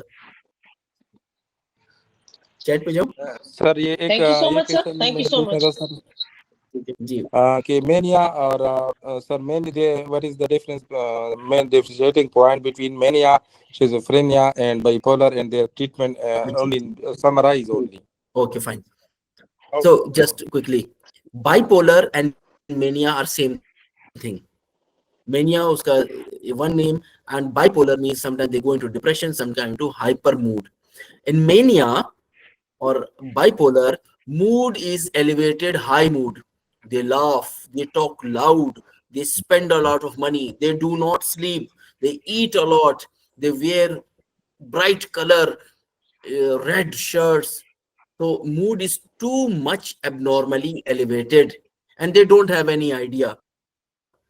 They think they are God, they think they are related to the president, they think a lot. And schizophrenia is a thought disorder in which thoughts are deranged. For example, they will have delusion. Delusion is a fixed, firm belief. No evidence, nothing will work. Delusion, they will have delusions. Maybe paranoid, maybe there's enemy. And hallucinations, either visual, they see something which others do not see, or auditory, they hear voices which others don't see, or tactile, they see that some insect or scorpion is crawling on my skin. So hallucinations, delusions are hallmark of schizophrenia, and they do not have any insight, and the mania is high mood. Chale, let me go to the chat. Treatment, sir. Lithium is the drug of choice. Lithium is for bipolar, and new generation antipsychotics like olanzapine, risperidone are the drug of choice for schizophrenia. For patient with acute psychosis, violent patient, throwing things, beating others, harming others, the violent patient is controlled by a force intramuscular injection of haloperidol. That's the acute control of acute psychosis. For control of chronic psychosis, if you need injection, then you give flopentixol injection, which is given 3 weekly or 4 weekly. Chale, let me go to the questions. अस्सलाम वालेकुम sir, एक छोटा question sir. जी जी जल्दी से पूछिए फिर. नहीं मुझे सिर्फ ये पूछना है सर, कुछ क्वेश्चंस की जो थी वो गलत थी, क्या आपने चेंज कर दिया? हम दोबारा अटेम्प्ट करें तो हमारे पास डिफरेंट. जी मैंने सारे देख लिए, अब आज वाला भी है, 70 तक देख चुका हूँ. अब बाकी मैं रात को ट्रीटमेंट में ड्रग ऑफ चॉइस इस सवाल का जवाब कंप्लीट कर दें, क्योंकि हम लोग दोबारा करें तो हमारे पास डिफरेंट आएगा.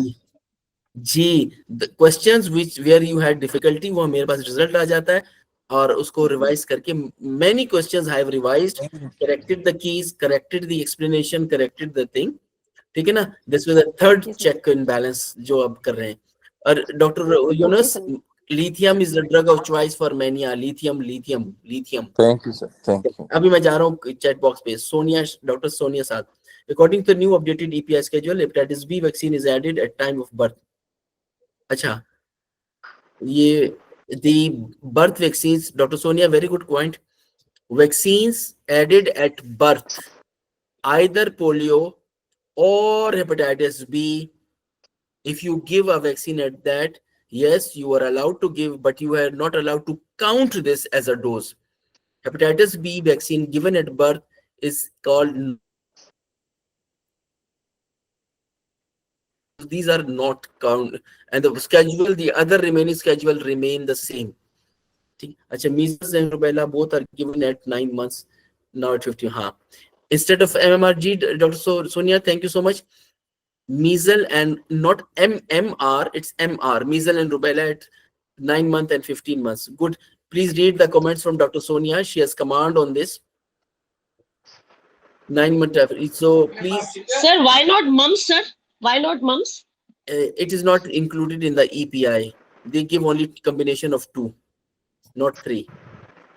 So instead of MMR, EPI contains MR. So Dr. Sonia, thank you so much. Its comment is 8:17 p.m. So 3 important comments. Typhoid vaccine is also at 9 months. Yes.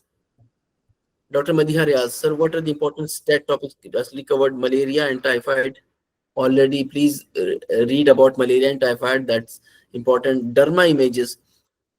Derma image, those who have done the modules, there are a lot of derma imaging.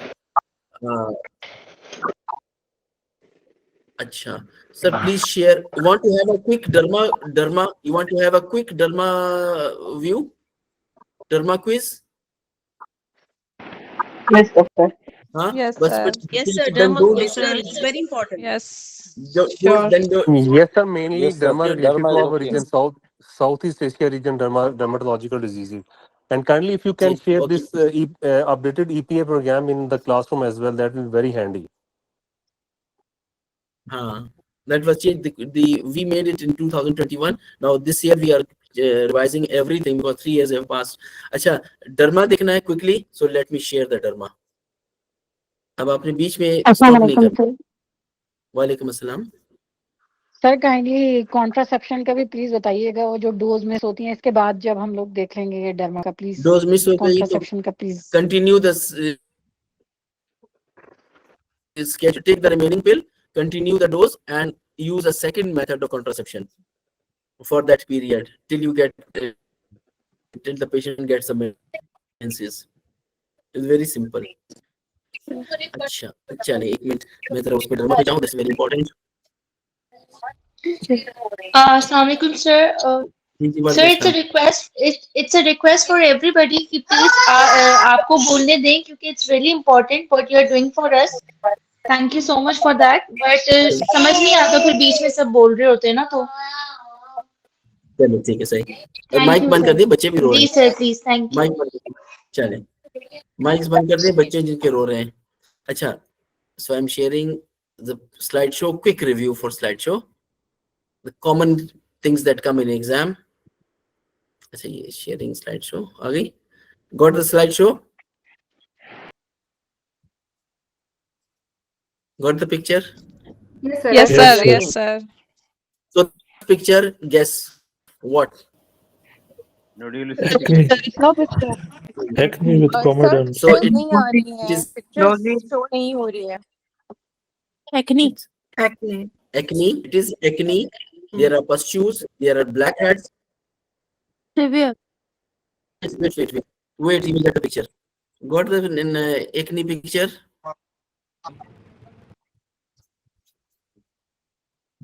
हाँ, Dr. Shahzad. Nodules, pustules, or sir. Yes, we have got. Comedons तो नजर. So it is moderate acne with pustules, nodules. Mic बंद कर ले, please. Mic. I don't want to use that command to block all the mics. One. Sir आप सबको mute कर दें, हम चैट बॉक्स में आंसर लिखते जाते हैं। प्लीज वो कमांड यूज कर ले sir, please please.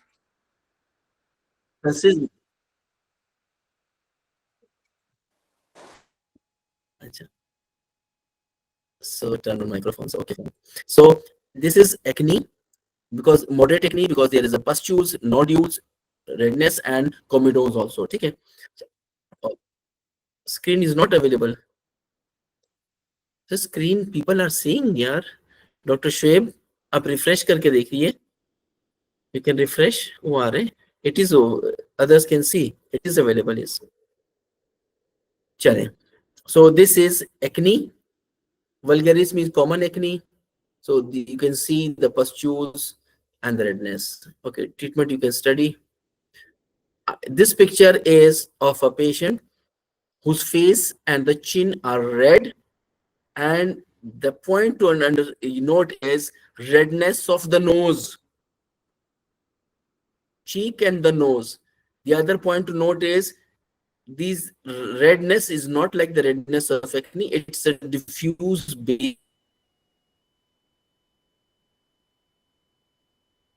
baseline.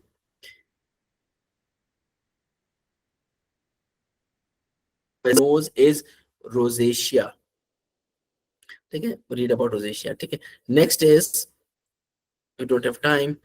The other is another face lesion in which there is a woman of a middle age, and she has a rash which is purplish or pinkish, not red, and rashes on the cheeks and on the nose, can come on the forehead in the form of a butterfly.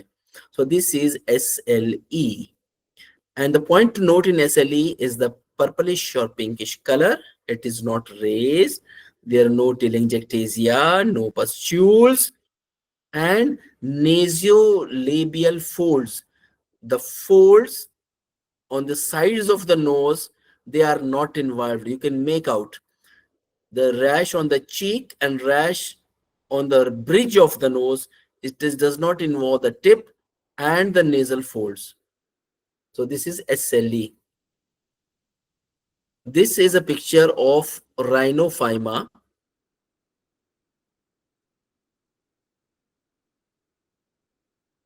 This is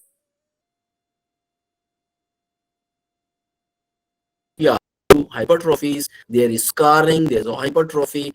The nose gets bigger and deformed, needs surgery and referral. This is a rhinophyma, a complication of rosacea.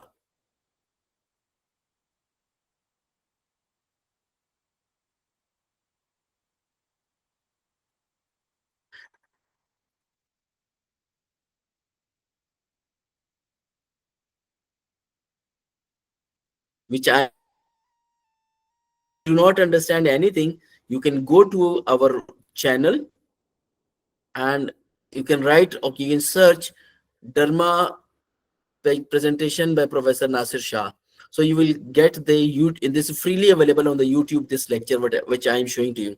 This is exophthalmos. The upper eyelid is retracted and you can see the sclera above the eye, up part of hyperthyroidism. This is a picture of hypothyroidism before and after treatment. Hypothyroid causes mixed edema in the entire body, including the face. The skin is puffy, eyes are puffy, the lips are swollen, the nose is swollen. This is called thyroid facies, and after the treatment, the shape changes. This is called diffuse goiter. When the margins you cannot see, it's symmetrical in front of the neck. So causes of diffuse goiter are maybe congenital, number one, maybe teenage physiological, okay, maybe physiological in pregnancy, it is diffuse. Number three, Hashimoto's is diffuse. Number four, Graves is diffuse. And number five, decurvained thyroiditis, the subacute, is diffuse. 5 or 6 is iodine deficiency is diffuse initially. Okay, so these are the causes of diffuse goiter. But the nodular goiters are solitary nodules, multinodular goiter, thyroid cancer, thyroid cyst, These causes asymmetrical nodular goiter, but congenital, physiological, Graves, Hashimoto's, iodine deficiency, decurve veins, these cause diffuse goiter. This is a child. This is Cushing's. Okay. And the child, round face but puffy eyes. Puffy eyes means this child had nephrotic syndrome and he was given steroids. So this child is presenting to the puffiness due to nephrotic syndrome, and the cheeks because of steroids given for nephrotic syndrome. So you can identify this as a nephrotic syndrome child. This is a diabetic foot with gangrene. This is a foot. You can see the skin is lost. There's white slough in the interdigital spaces. This is called tinea pedis. This is a foot, the base of the first thumb. So the history will tell you that sudden onset of severe pain and swelling of the base of the thumb is gout. This is redness of the foot. You can see this is more red. Margins are clear and there is an entry point of the germs. So it is infection of the upper subcutaneous tissue. This is called erysipelas. Okay. So erysipelas is a very superficial cellulitis, and because of superficiality, the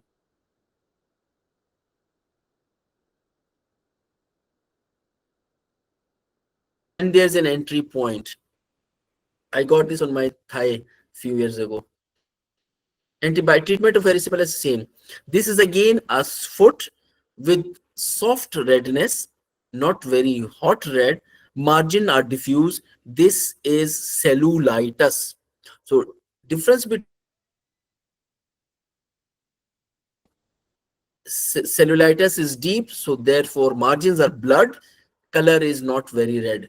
Erysipelas is superficial, that's why it is red, and the margins are clear.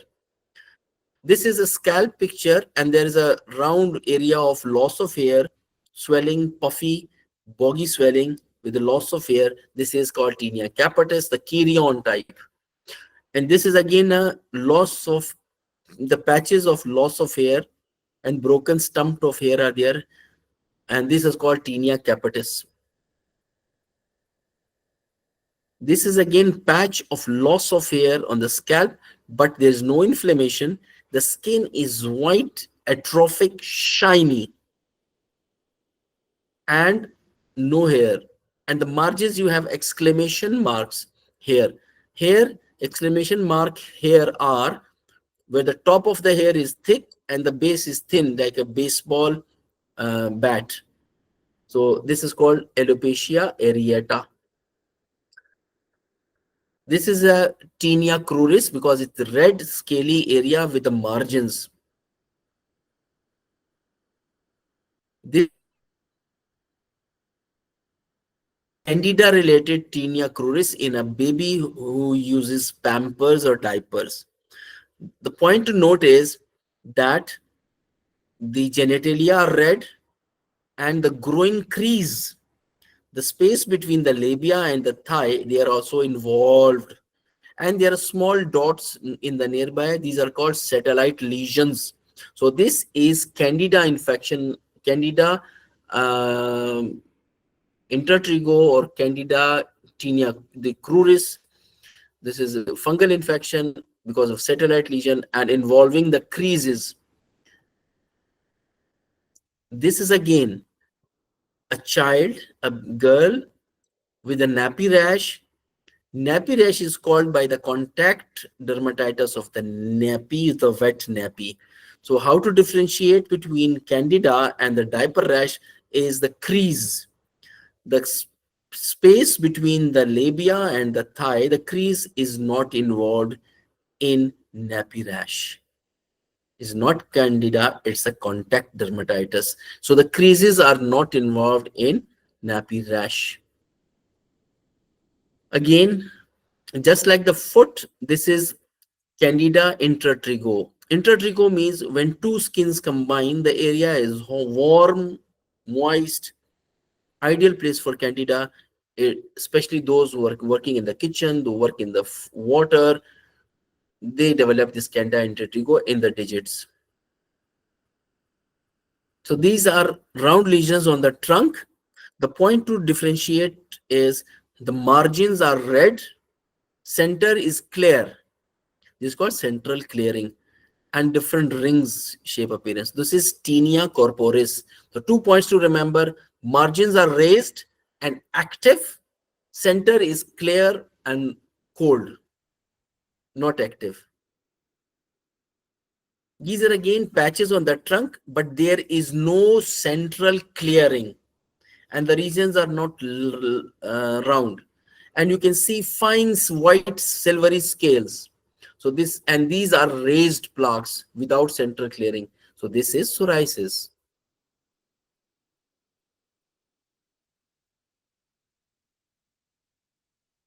These are trunk lesions, and you can see few important things. Number one, near the buttocks, you can see a big lesion, horizontal.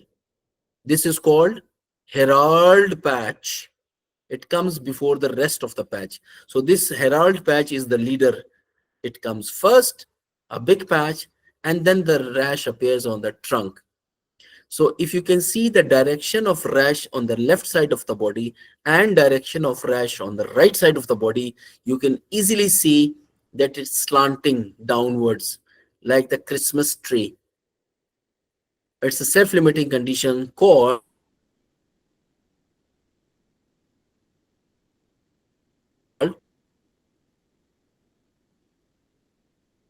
it is.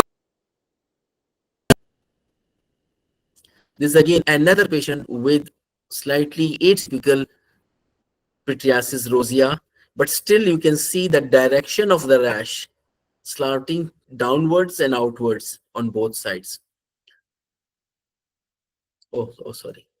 Again, this is a picture of trunk of a patient, the back side, and you can see that there are small and large, very superficial patches or different colors, dark and light.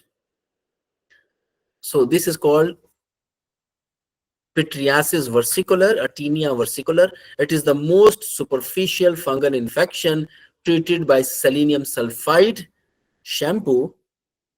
Or if selenium sulfide shampoo does not work, then we go for antifungal shampoos. Oral treatments do not work in this.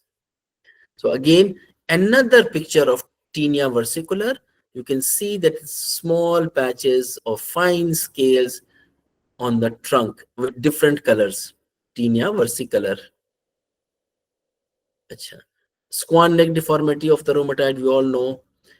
These are hard bony swellings of the distal interphalangeal joint and the proximal interphalangeal joint. They are hard bony swellings because of osteophytes.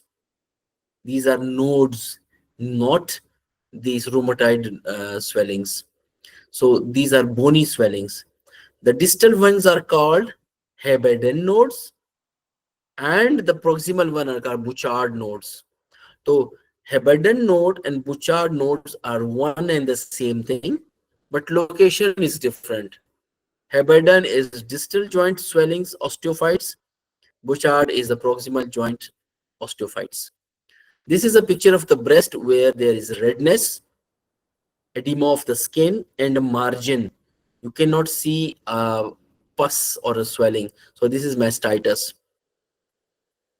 This is again a redness of the breast, but you can see a punctum and a swelling. So this is breast abscess. This is a picture of the breast where you can see dot, dot, dot, so many dots, just like the peel of an orange. You can see that the nipple is pulled inside, called retracted. Okay. And this dots, the orange peel appearance, is because of edema of the skin. And these dots are because of the fibrous tissue connected inside. So that's why you get this orange peel appearance and retracted nipple. There may be nipple discharge. There may be bloody discharge from the nipple. All are signs of breast cancer. Under the breast, you can see a red area, shiny red area, and dots which are called satellite lesions. This is Candida intertrigo.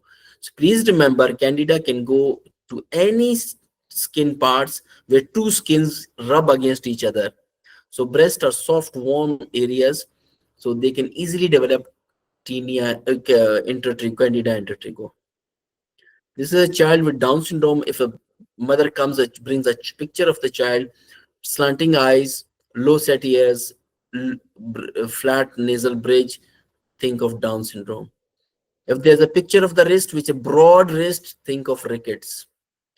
If you see a picture like this is called dinner fork deformity, Colles fracture. If you see a picture with angular stomatitis, think of nutritional deficiency, B complex, iron, B12, and also Candida. Elderly patient can develop Candida of the, just like intertrigo of the lips, and they can, angular stomatitis is the angle of the mouth. So iron deficiency, B12 deficiency, B complex deficiency, and Candida. So if the mother shows you the picture of the child with a rash on the face, okay, and the rash has vesicles or blisters, and the distribution of the rash is at the margins of the cutaneous tissue and the mucous tissue. Mucocutaneous junction is the favorite place for herpes simplex type 1 primary infection. They can present in the mouth, in the gums, in the mouth, margin of the lips. See? So primary herpes simplex. Treatment is acyclovir. If the patient develops a rash, which is very superficial, and there's honey-like crest, it is called impetigo, treated like a bacterial infection. If the mother brings a picture of the child, okay, my child, somebody has slapped my child, the cheeks are red. Don't think that the child was slapped. This is because of a parvovirus, slapped cheek syndrome. Previously, it was called fifth disease. Some people called it, this is the scientific name is erythema infectiosum. It's again respiratory infection with the red cheeks. Self-limiting, nothing, no antiviral required, self-limiting condition. If the mother brings a picture of the child, this purple design, it's a port wine stain, capillary hemangiomas. If the person say my neck has rash, so these are infections which multiple openings, this is called carbuncle. You must check sugar level. If somebody shows you the rash, which are acute rash, multiple rash, swollen like a volcano, margin are raised, center is necrotic, don't worry, this is a simple bacterial infection of staphylococcus. This is called ichthymia. This is just a slightly deeper infection of the skin. Impetigo is the most superficial, folliculitis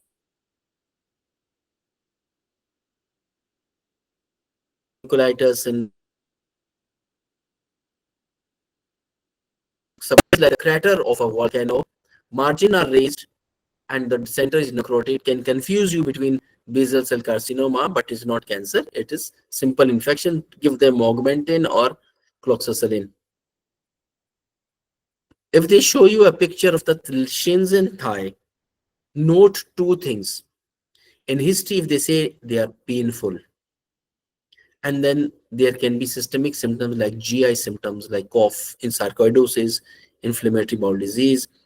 So these red areas, big red areas, 4 or 5 centimeter, big red patches of erythema, and these are raised. not flat. The two features, raised like a nodule and red like erythema. We call it erythema nodosum. Extremely painful. If they show you child has a rash, look at the rash. There's a vesicular rash, ruptures, and the black crust appears. Chicken pox. Again, chicken pox. Herpes zoster, we all know. Common warts, we all know.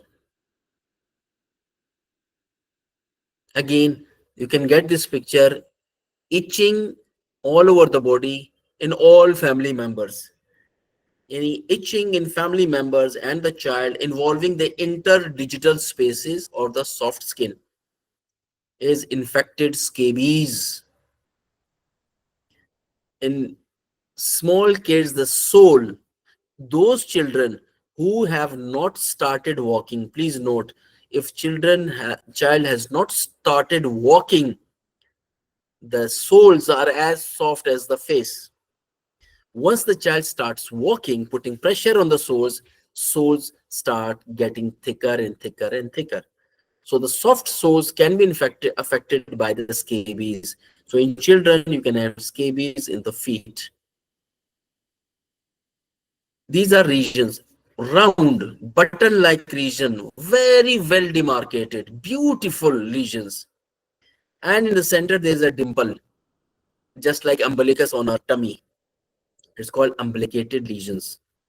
Very round, same size, multiple lesions called molluscum contagiosum, a virus infection which infects, very infectious. If you get a picture of the nail bed, the tissue around the nail is red, tense, tender, and there is a yellow area of pus. It's called acute paronychia, very painful. Just give a cut on the white area, remove the pus, give antibiotics and painkiller. If you get a picture where the skin around the nail are deformed, red, swollen, and the nails are also involved.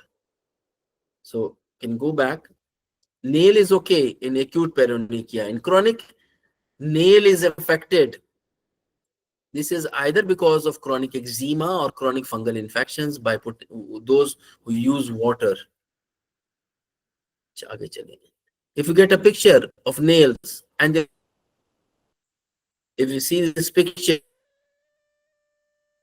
because of trauma, most of us have got this. If you see a nail, short nails, this is called nail biting. So screen the child for anxiety, for abuse, for any stress. If you see a nail swollen, called clubbing, look for cyanotic heart disease, look for liver disease, look for lung disease, look for lung cancers. Okay.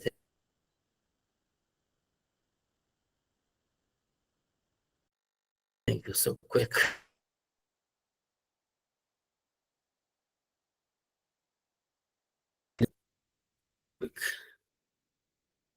Voice?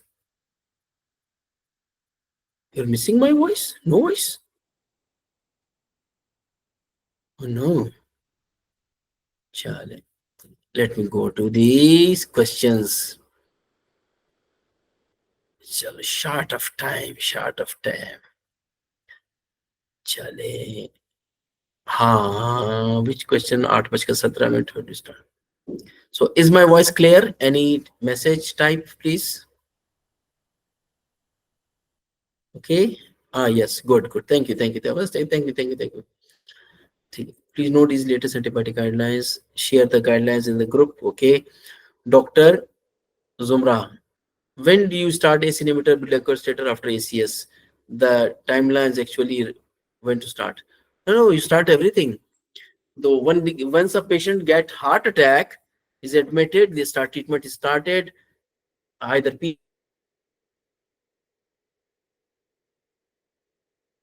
PCI or streptokinase, whatever, they give ACE inhibitor.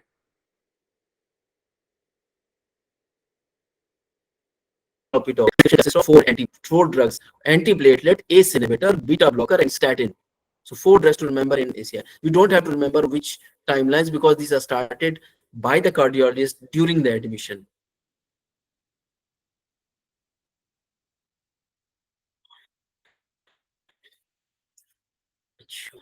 Okay, Dr. Anam Uzair. So those who are in the modules, in the gynae modules, there is a chapter on contraceptives. 100 true and false questions about all sort of these questions. Those who have in the modules, they can revise that. BP targets, please. BP targets, Dr. Zubia says BP targets. Okay. According to, so I'll discuss 2 targets, JNC and NICE. Okay, fine.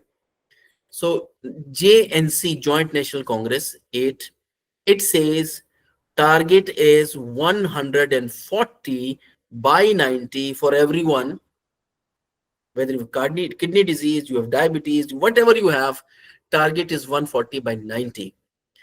If your age is more than 60, then JNC says your target is 150 by 90.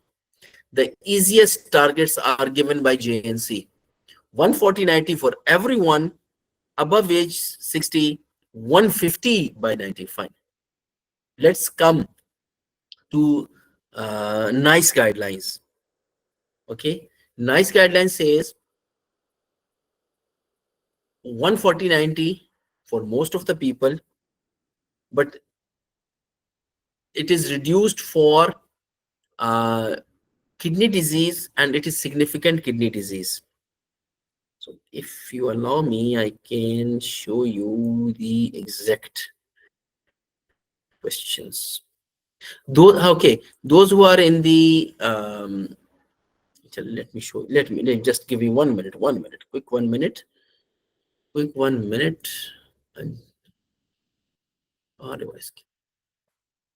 आपको target नजर आ रहे हैं? The targets are, this is the NICE guidelines, the latest NICE guidelines 2024. Person under 80 years of age, the hypertension with or without type 2 diabetes is 140/90. Type 1 diabetes plus albumin creatinine ratio less than 70, 140/90. Kidney disease ratio of albumin creatinine ratio less than 70. I told you that 70 is important. So the target is 140/90, just GNC.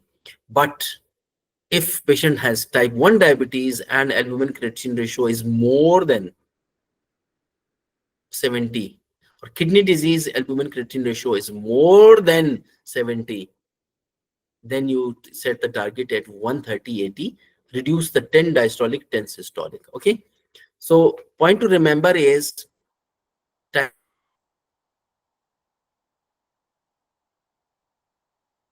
1 diabetes. These are the 2 things, type 1 diabetes and kidney disease. These are the 2 things that will bring down the cutoff to 130/80. And the use of albumin creatinine ratio is important. So you can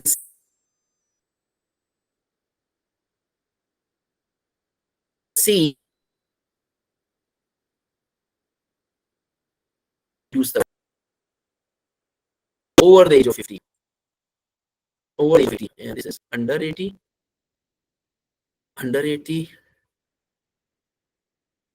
over half. So now I'm showing you the latest NICE cutoffs for patient 80 and above. So hypertension with or without type 2 diabetes, type 1 diabetes regard of albumin ratio, any type 1 person living up to 80 years is a miracle. So their cutoff is 150/90, just like GNC. Please remember, GNC, Joint National Congress, GNC cutoff of 150/90 starts at the age of 60. In NICE guidelines, the cutoff for 150/90 millimeter mercury target starts at the age of 80, not 60. So GNC start 150 at the age of 60. In NICE guidelines, target of 150/90 at the age of 80. Then it says, okay, if the patient has got kidney disease, albumin creatinine ratio is less than 70, 140/90. Kidney disease albumin creatinine ratio is more than 70, 130/80. Okay, this is the simplest explanation of NICE guidelines targets. Chale, this question is solved. Let me go to the other. Thank you, most welcome. Dog for stress and urge incontinence. Acha, just quickly, Dr. Madiha. Urge incontinence is because of a sensitive bladder. It cannot control. It contracts strongly and leaks. You cannot reach the washroom. So it is treated like a medical conditions by oxybutynine, anticholinergic, to relax the bladder. The other thing is tricyclics to relax the trigon of the bladder. Stress incontinence is because of the weakness of the pelvic floor. So the first thing in stress incontinence is Kegel exercise or pelvic floor exercise. Next is vaginal pessaries. And the third is surgery. So stress incontinence is treated with a surgery. Urge is treated with anticholinergics. Sir, please kindly elaborate the basic steps of history taking of gynae obs. History taking, arey bhai, MCQs. In MCQs, you are checking only one information. We will teach you the approach in gynae when you are coming for the OSCE course. By the way, just to ask one thing, we were planning to hold OSCE course in Saudi Arab, in Dubai, and in Karachi in December and early January, but exam has been postponed till April. So just to want to know, will December be good time for the OSCE course or January? So you can write your comment. Those who are for December, you write December. Those who want courses in the OSCE course in January, so we can arrange in January. So we are now confused. We have got the visa for Dubai, but we are still waiting for the visa of Saudi Arabia. Just need your quick feedback. Whenever you time, just write December or January. Next question. Dog for PIH sequence. PIH sequence was according to latest studies. How to differentiate different types of dementia? No need to differentiate between different types of dementia. Javedic Passer, what to select in gliptins and empagliflozin if QRIS2 is lesser than 10%? Acha nahi, Dr. Javed, QRIS2 is for the cardiovascular risk. The gliptins and empagliflozin, you want to choose one, then empagliflozin is much better for survival. So choose empagliflozin. Gliptins is number 3. So metformin number 1, empagliflozin 2, gliptins 3. Dr. Fisher, who makes these MCQs?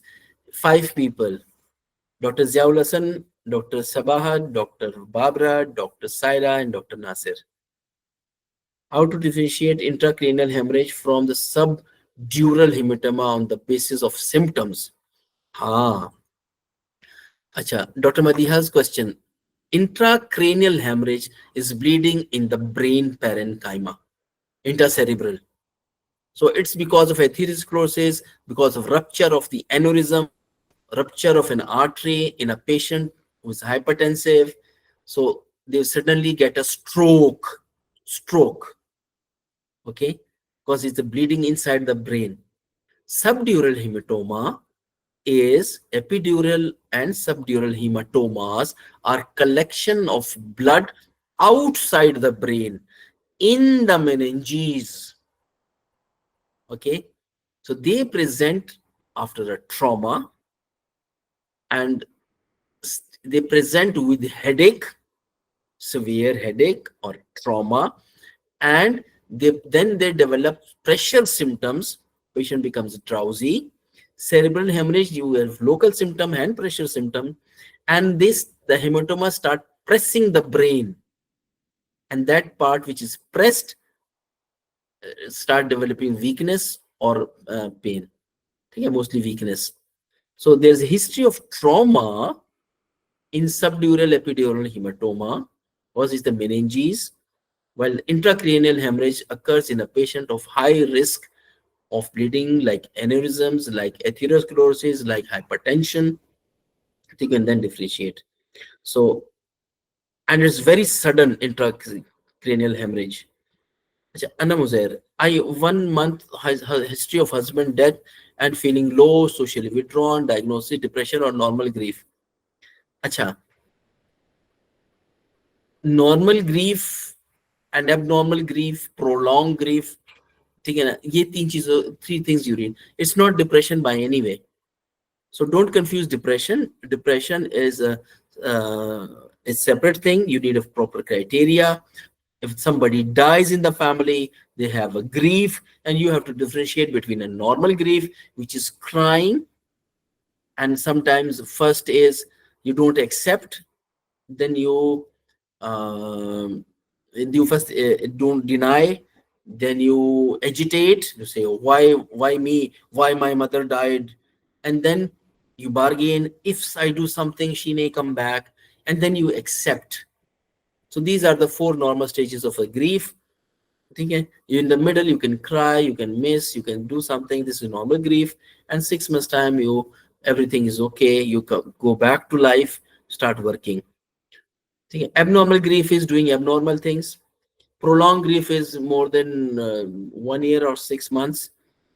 Okay, and doing abnormal things. So don't confuse depression. When the MCQ comes about death, think of the grief and different types of grief. अच्छा, how to differentiate hypnocranial हो गया. Paper और कारा दिन sir पाकिस्तानियों का भलाया हो जाएगा.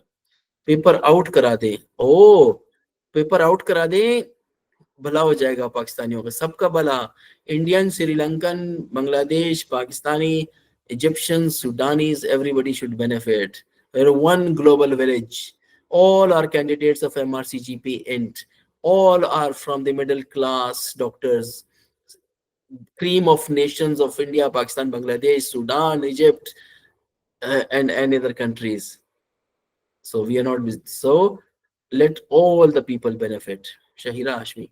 Guys, please let sir complete. Okay, thank you. Sir, please answer the chat question. Answer the chatting. The one based MCQ first to go through pictures investigation हो गया. सर आप बता दे रहे हैं मेजर चंक कहाँ से हो गया. Can't see. Let's talk. अच्छा. You mentioned during 4 weeks of antibiotics for prostate. What is the duration of acute and chronic? Dr. Noura Al-Akmal, very good question, but I don't remember this. I think 4 weeks is for both, I think, but I don't remember actually. Because 4 weeks antibiotic is a very long duration. So I don't remember acute and chronic, but I do remember prostatitis. 4 weeks is the minimum duration. And for brucella is 6 weeks. And for TB, it's 6 months. So if you want to remember quickly, duration of antibiotics, lower UTI, 3 to 5 days, bladder 3 to 5 days, kidney 2 weeks, prostate 4 weeks, brucella 6 weeks, TB 6 months, extrapulmonary TB 12 months. अच्छा आगे चले. Is Cyclor safe in pregnancy? Yes, very safe. Palliative care medicine for pain, vomiting, cough, diarrhea are very confusing. Make a concept that we ratta for this. Do the MCQs. If patient tuberculosis, Dr. Noor Akmal, if a HIV patient tuberculin test is 7 mm and is symptomatic, do we need for INH for 3 years or start treatment with 4 drugs? G, very good question, Dr. Noora and all others. If the patient has active TB, we never give prophylaxis. Prophylaxis is for latent, the hidden, the secret, confidential TB, not for open TB. So when there is open TB, give 4-drug ATT. And we patient all HIV patients because they are immunocompromised. Once they do HIV patients who are in contact, we never do the tuberculin test or IGRA. We just blindly start them or INH for 3 years. Wet or dry macular degeneration patient. Oh, your macular degeneration, I don't know. It's a specialty thing. सैमा आपकी ophthalmology को बहुत अच्छी थी. अच्छा sir, for cervical screening we guidelines we follow nice और yours? Nice guidelines for cervical smear. साल ए हुजन 1 year for grief. we have family physician, very good point. आमुल हुजन, गम का साल, एक साल तक. अच्छा, good, but not that one. That was because 1 year so many close people died. Dr. Fariha Salim. So last year तो कोई mock नहीं हुआ. That सारी presentations हमने खुद ही की, मॉक भी खुद ही किया. डॉक्टर फरीहा, जो पहले नहीं हुआ तो गिला छोड़ें, अब तो कर दिया ना, अब ये मायदा भी यूज करेंगे. We can't change the past, we can change the future. Sir, too much problem in net हो गया बात. Dry sir, cancer screening in children. See a breast cancer in children? No. Why children? Breast cancer is a female, not for children. ETT regime in case of reinfection of TT after 5. Dr. Anam Uzair, if somebody gets TB second time, it's treated just like the first time now. 6 months of the ATT, just like the first one. That previous old classification of category 1 and 2 has been abolished. Either first time or second time or third time, treated the same way. But this time, culture is checked early. Amir says insulin and pH glargine, or if you have both options, same scenario. Dr. Amir Saeed. Very good question. Insulin, NPH or glargine? ठीक है, NPH or glargine, if you have both options, the same scenario. ठीक है. So the ideal basal insulin is glargine, no peaks and troughs, same control. But NICE guideline also recommends NPH as the initial basal insulin. So NPH is the poor man's basal insulin. See, so ideal is glargine everywhere in the world. NICE recommends NPH as well as the initial basal insulin. But it does not last for 24 hours. It goes down. It's not the ideal basal insulin. But since NICE also looks at NHS to save cost, that's why it's recommending. But glargine is the correct scientific answer of proper basal insulin.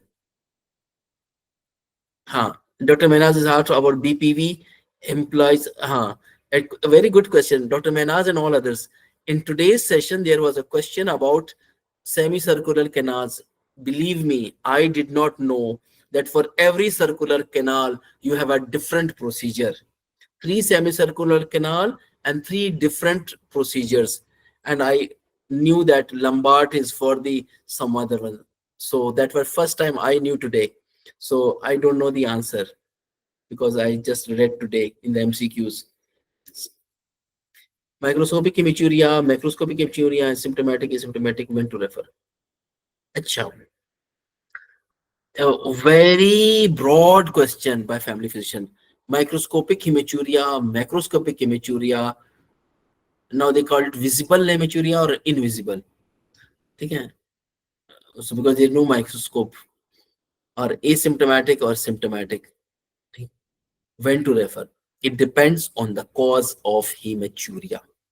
We as family physician, we evaluate, we do the urine test, and look at the infection, look at the glomerulonephritis, the CAS, we do the kidney function test, we do the ultrasound or CT pyelogram, we find out, or we do ultrasound for the bladder cancers. So first we find out the cause of hematuria, whether symptomatic or asymptomatic, whether visible or invisible, and the cause will guide us to when to refer and where to refer. So hematuria itself is a symptom. It's not a criteria for referral. The cause which is causing hematuria will determine the referral. Normal values will be given in the exam or not. if you have noticed, we are those questions where normal values are not there, we are adding the normal values. In exams, rare things, they will give normal values, but they will not give value for HbA1c that you have to memorize. How to memorize antidotes? Dr. Shoaib Aslam, repeat the MCQ once again, you will remember. Dr. Kiran Kesar, maneuvers we should know all these two confusing lateral nystagmus, but that is Dr. Kiran, you are right. That you are right. That maneuvers are confusing and difficult. I don't think they will ask about different maneuvers. They can ask about two maneuvers. Dr. Kiran, tip for you and all others. In the vertigo, if you remember, if you want to remember two things, remember aptly, remember that Halpike, Dick's Halpike. So two things, remember two things. One is Halpike maneuver, which is for diagnosis of positional vertigo. Remember the Apley's maneuver, which is the repositioning of the semicircular. Remember two things, forget every other things. You can still pass. Methanol toxicity is ethanol for. G. Methanol toxicity is treated with the ethanol. कच्ची शराब का इलाज पक्की शराब है. Sana Akhlaq. Sir, difference between Crohn's and Cushing. Crohn's disease and Cushing disease.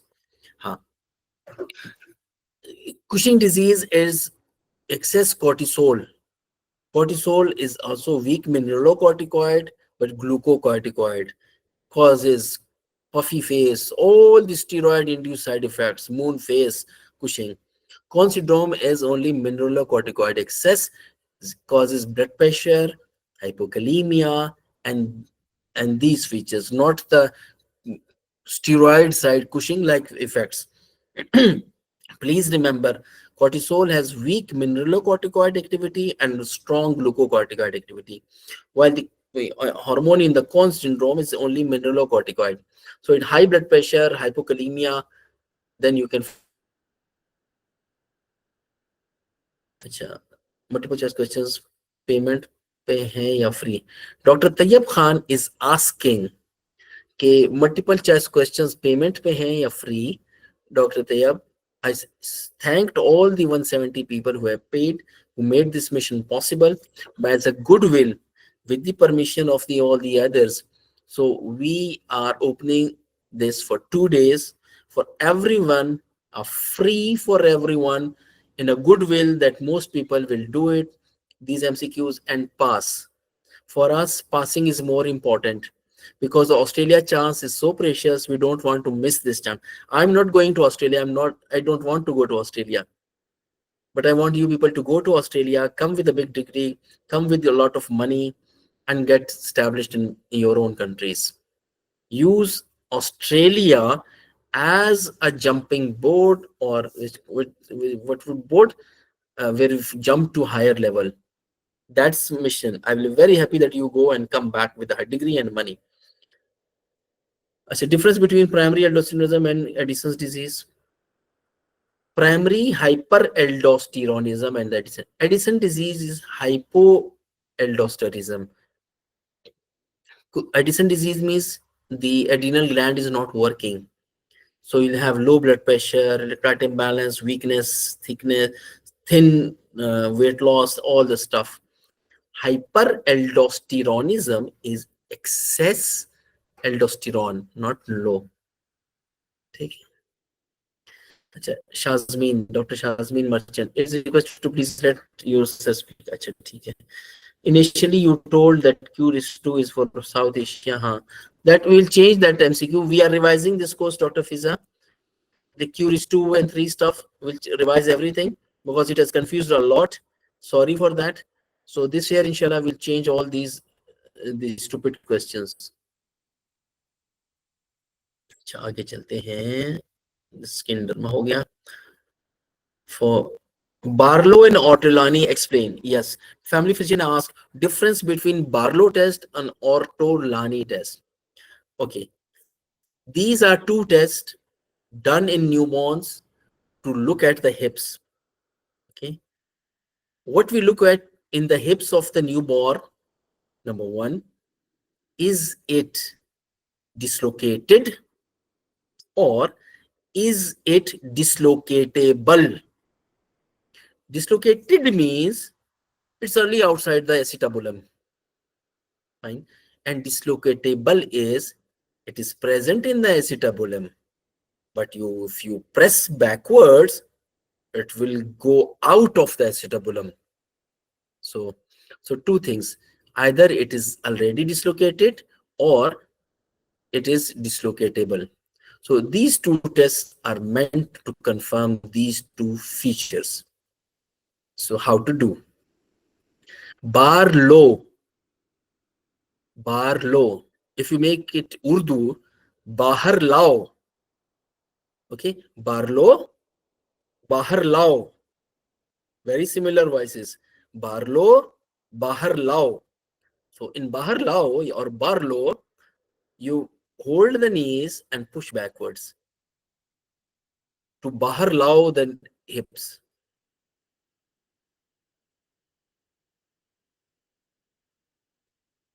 If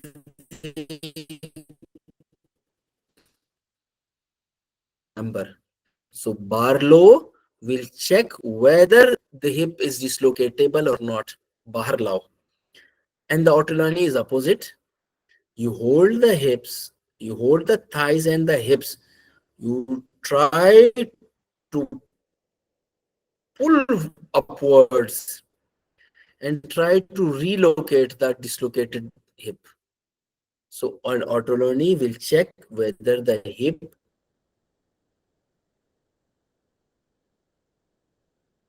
is already dislocated. Barlow is pushing, out. So please kindly explain withdrawal and poisoning of some basic substance. So I will, Dr. Najam sir, let me tell you some basics. Okay, the addictive drugs are of two types. Clear? Okay. Some of them make you tun. Okay, the depression, like alcohol. You take a lot of alcohol, then you cannot walk, you feel sleepy. You take a lot of benzodiazepine, you fall sleepy. You take a lot of opium or opioid or morphine, heroin, you fall asleep. So these are the drugs which make you drowsy, depressive ones. And the others like cocaine or the other newer ones that stimulate you. Okay? So they are not inhibitory, they will not make you drowsy, they will make you fresh, active. Fine. कुछ आपको ऊपर चढ़ाते हैं, कुछ खड्डे में गिराते हैं. So got the concept? Fine. Let's take to look at the drugs which stimulate you from two angles and look at the drugs who make you depressed or suppressant from two angles. So what are the two angles? So let's assume if you are taking a stimulant drug like cocaine, the two aspect is overdose or withdrawal. Or you take a heavy dose, which is called toxicity, overdose, or you suddenly stop cocaine, which is called withdrawal. Similarly, the drugs which depress you look from two angles. If you take an overdose, or if you suddenly stop a drug which was depressing you. Okay, so this is how we think about the toxicity and overdose and withdrawal of two different kinds of addictions. One depress your mind, one stimulate your mind. Got the concept? Yes. So if you take an overdose of stimulant, you are stimulated. Tachycardia, flushing, hypertension, irritability, because you are overstimulated. But if you stop the stimulant drug, you lost your stimulus. you become depressed, drowsy, lethargy, agitated. You can't even sit because you've lost your stimulus. Okay? Other drugs which were depressing you, like alcohol, benzodiazepine, opioid, if you take an overdose of drug which was depressing your mind, suppressing your mind, you will go into deep coma. Respiration will stop. Breathing will be shallow. You will be sleepy. Everything will be slow because you are taken an overdose of depressant. See? And on the other hand, if you suddenly stop a depressant, something was pressing your mind and now it is not there. Your mind will become agitated. You will become restless, irritable. Okay? And some of the features may appear like start breathing fast. Withdrawal. In opium withdrawal, tears will come from your mouth. You can have diarrhea because opium, the opioid, was cause constipation. If you stop opioid, you get diarrhea. Okay, so this is how you read or study that addictive drugs. हो गया, चल आगे चलते हैं. Salvatus हो गया, Salvatus, bogie. Very helpful, MCPS. Please take your questions, leave it. अच्छा आ गया Vesicular हो गया. Please share files in classroom. Go, okay, good. Oh, everybody has tried the MCQs.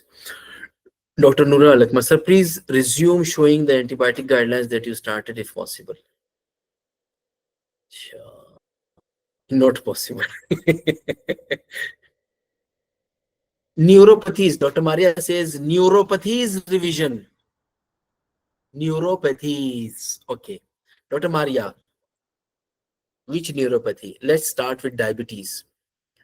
Diabetes neuropathy is a polyneuropathy in which all the nerves of the hand and the feet are involved. So it's called like glove and stocking. So a peripheral neuropathy, number one. The classical is this one. So the other thing, diabetes can also called mononeuropathy, in one nerve involved.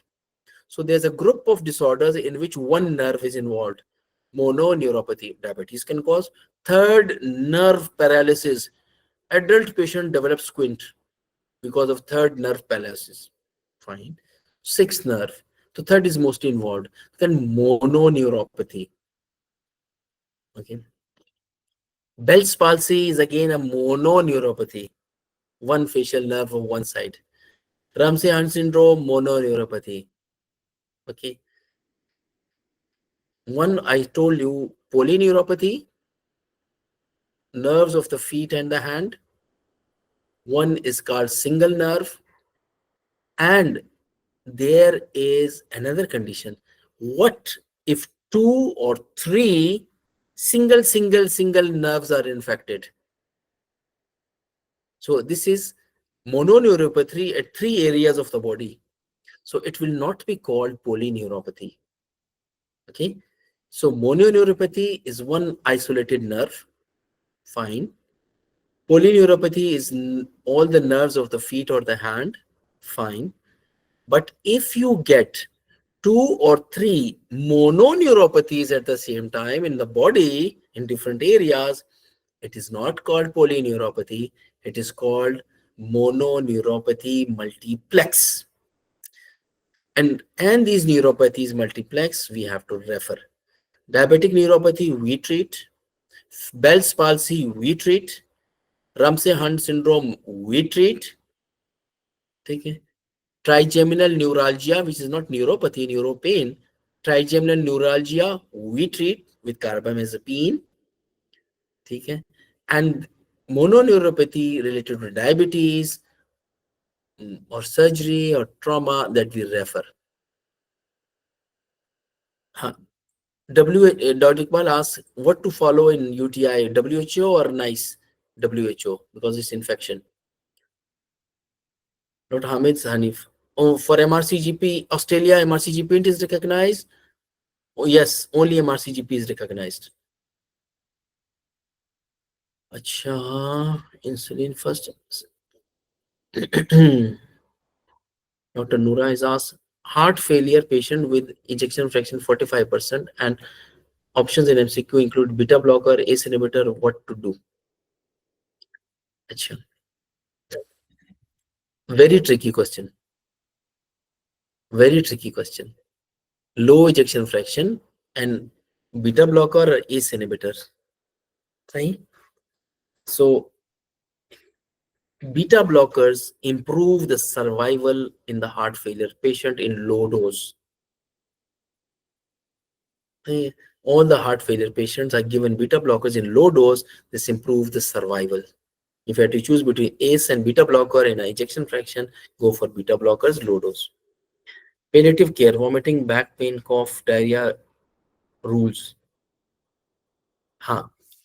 Palliative care rules, back pain, diabetes, pain in terminal care. Start with the low paracetamol. Not controlled, go for NSAID. Not controlled, go for weak opioids like tramadol.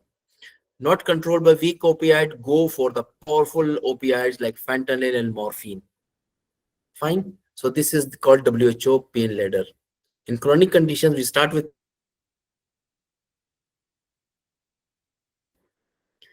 then comes adjuvant painkillers like pregabalin, tricyclics, or anti-epileptics and tricyclic and duloxetines.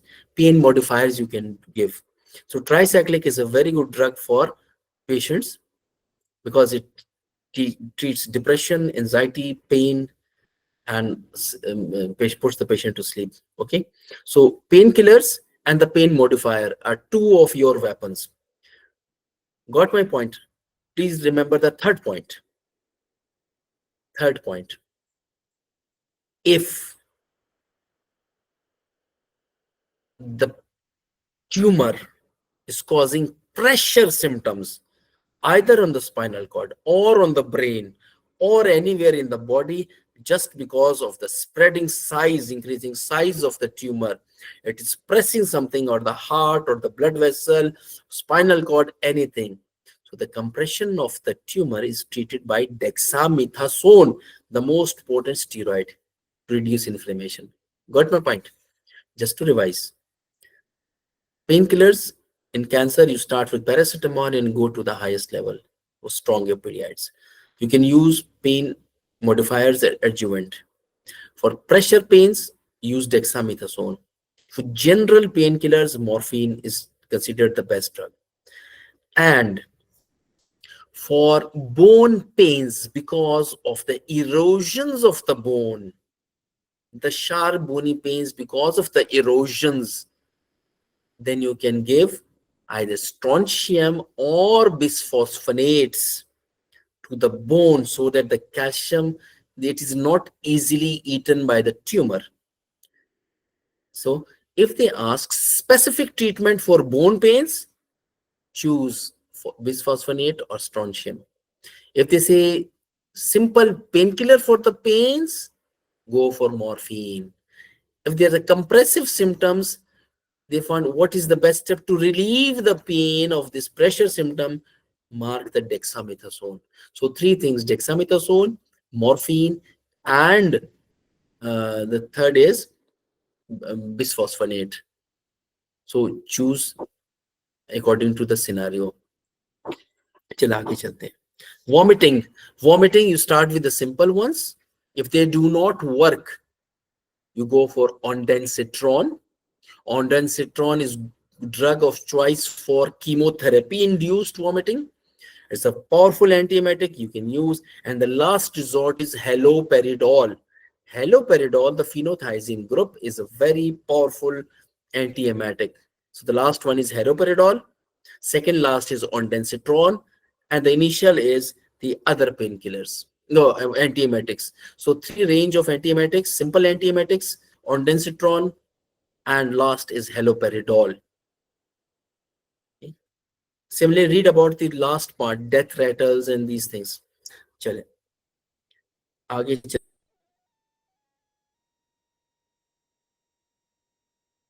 चलते हैं 130 90 malaria typhoid. हाँ, malaria and typhoid मैं आपको उसकी slide दिखाऊं और please वो lecture देख लीजिएगा। मैंने वो लेक्चर देख लीजिएगा, it's too lengthy. We are already getting 9:51 10 o'clock, 3 hours हो चुके हैं जनवरी में। हाँ, अब आ गया Faiza Pirzada. Sir what about pre eclampsia eclampsia? हाँ, pre eclampsia is and one of the hypertensive disorders of the pregnancy in which there is metabolic derangement. Kidneys may be involved, liver may be involved, bone marrow may be involved, uric acid may be involved, and proteinuria is present. But there is no seizure. There is no seizure. Okay, so this is preeclampsia. Severe preeclampsia, when the liver enzymes are raised, kidney function is deranged, okay, there's hemolysis, platelets are low. Severe preeclampsia called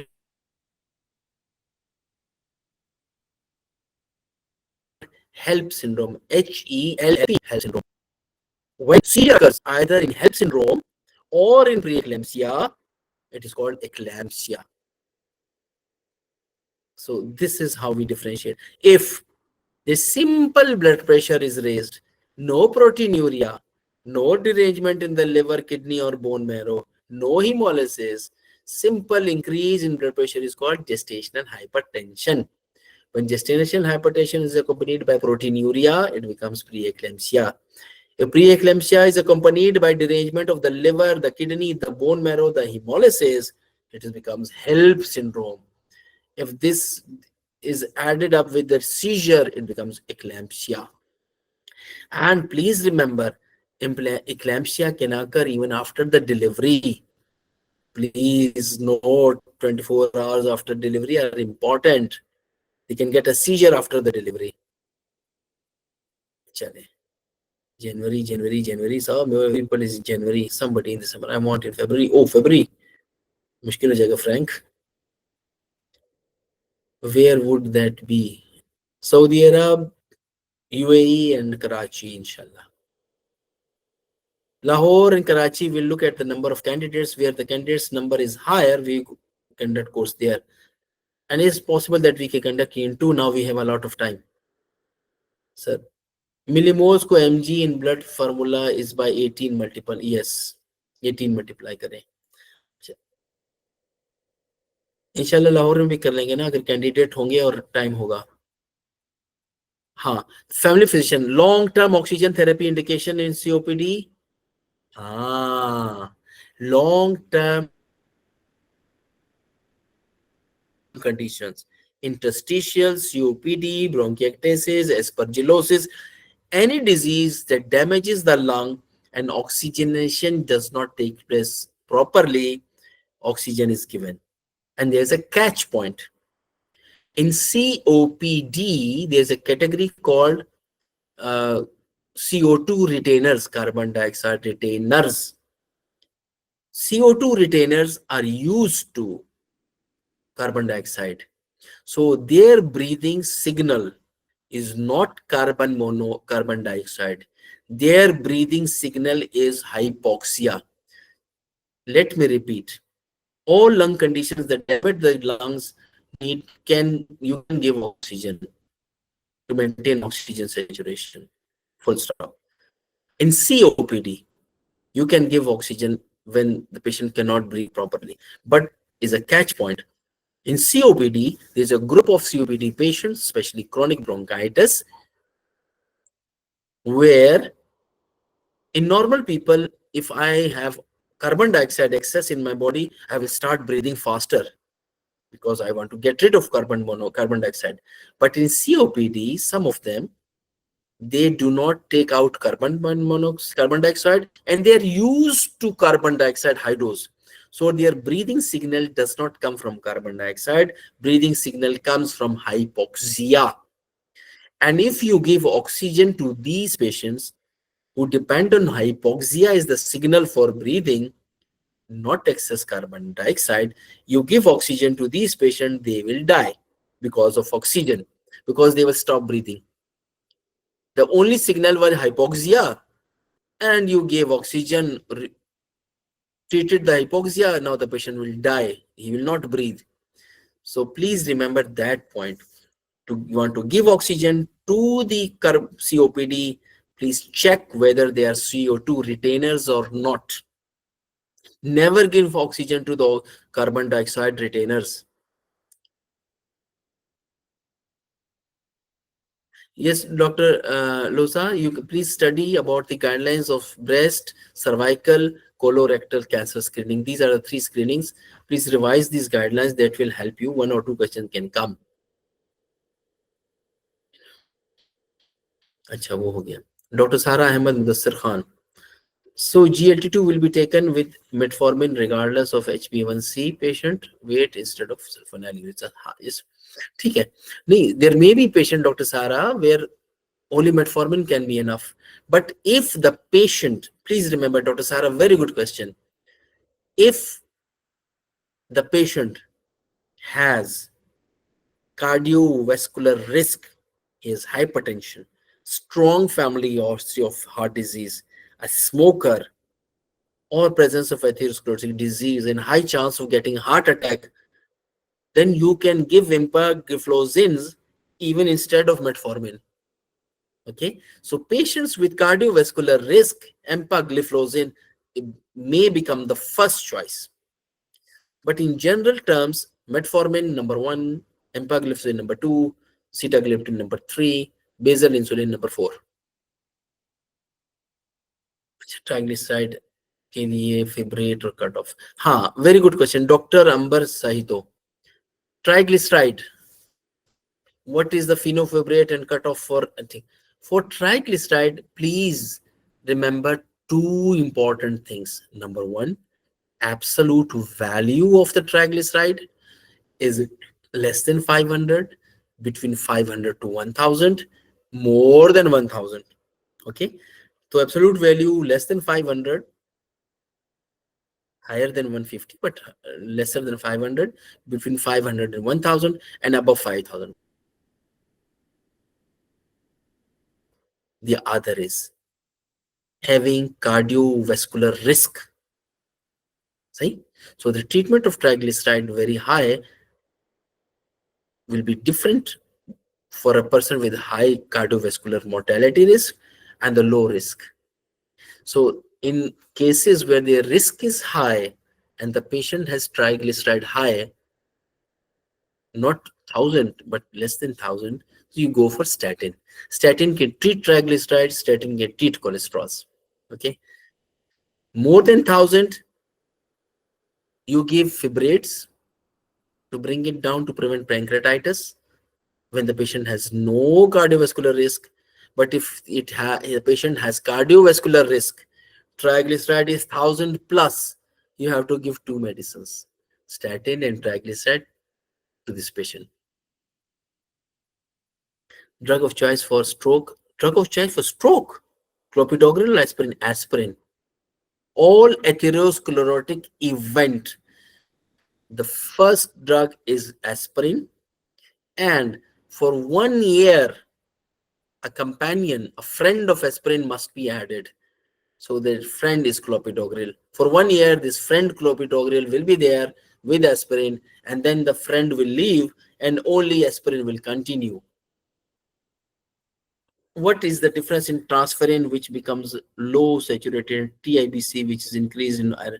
So family physician, if you want to check iron, go for ferritin, neither transferrin nor binding capacity nor anything. Ferritin is a test of choice to check iron stores. Difference between intracranial hemorrhage and SAH. Dr. Yunus has asked, difference between intracranial hemorrhage and subarachnoid hemorrhage. Intracerebral hemorrhage is bleeding in the brain. It's a localized bleeding. Okay, it causes focal symptoms first because it is located in the brain. It damages the surrounding area, and when the size of the intracerebral hemorrhage increases, it causes pressure symptom also. Or it can be very big bleed, cause pressure symptom and local symptom both. It presents like a stroke. And subarachnoid hemorrhage is essentially bleeding in the CSF. Subarachnoid. Under the arachnoid, there is CSF. So basically, it is bleeding in the CSF. That's why it's called hemorrhage, subarachnoid hemorrhage. Blood does not cause local symptom because blood is mixed with the CSF. It is not collected like intracerebral hemorrhage or hematomas. It's mixed in CSF. It causes pressure symptoms. It causes, subarachnoid. Arachnoid is meninges, meninges, meninges, meninges. So subarachnoid is a meninges. So bleeding under the is arachnoid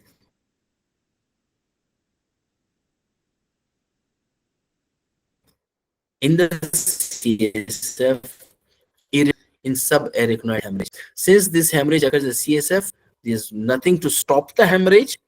So causes massive hemorrhage, sudden onset of severe headache without focal symptom.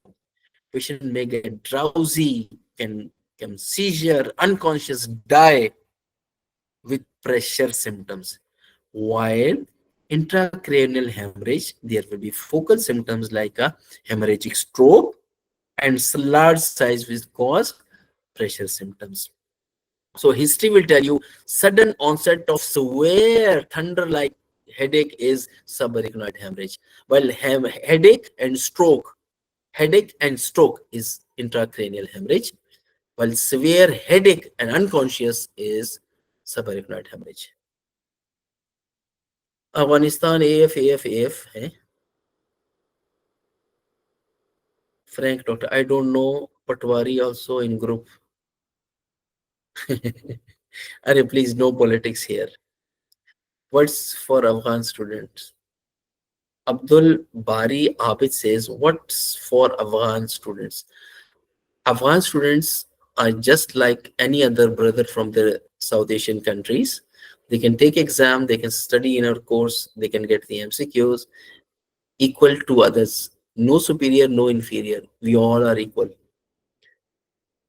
Difference between primary endostenosis में हो चुका है. Duration of antifungal by Dr. Abdul Bari. Duration of antifungal, remember one thing, terbinafine, 2 weeks for most of the fungal infections. ठीक है. Double it for the scalp, to the nails. 2 weeks, 4 weeks, 6 weeks. And then other treatment, look at the fungal infections, and then you can increase the dose according to infection.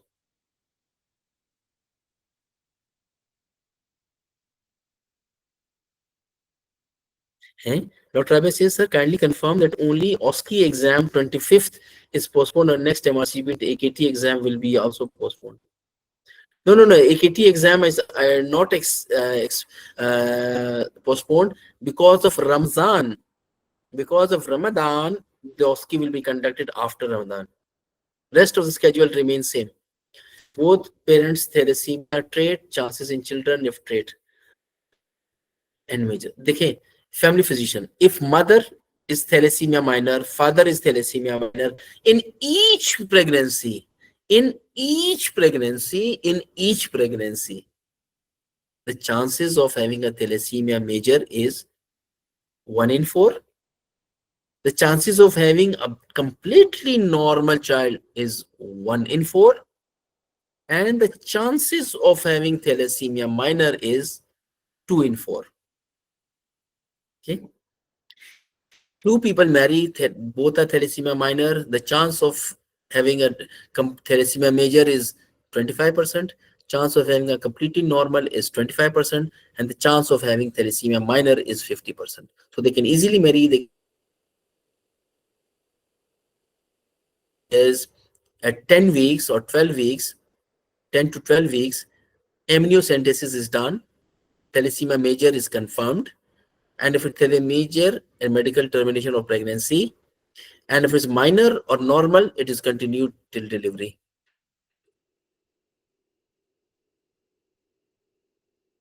Okay. Dr. Abdul Bari Abid. Sir, when a patient has regular fever, but no malaria and dengue fever, what we should test?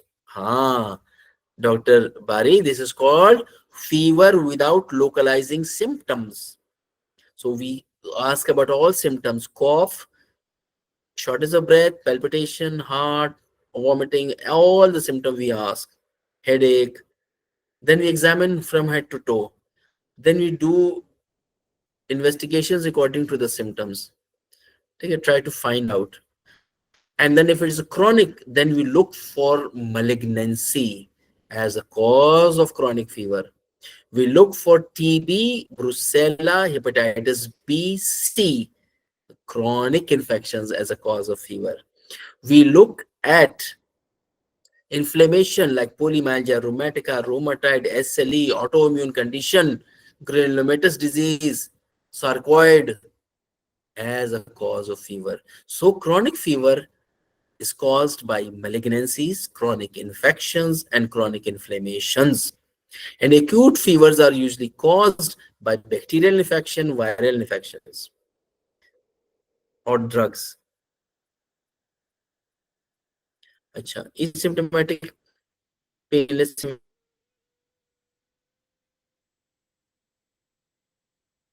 can be renal stone of hematuria. Don't treat hematuria, treat the cause of hematuria. सलाम sir, statin की prophylaxis बता दें कैसे start करते हैं. अच्छा, for statin remember two things doctor मैरिश. If they ask you what is the dose of atorvastatin before a heart attack, before a stroke, before the atherosclerotic event, it's 20 milligram atorvastatin, which is called primary prevention. But if stroke and heart attack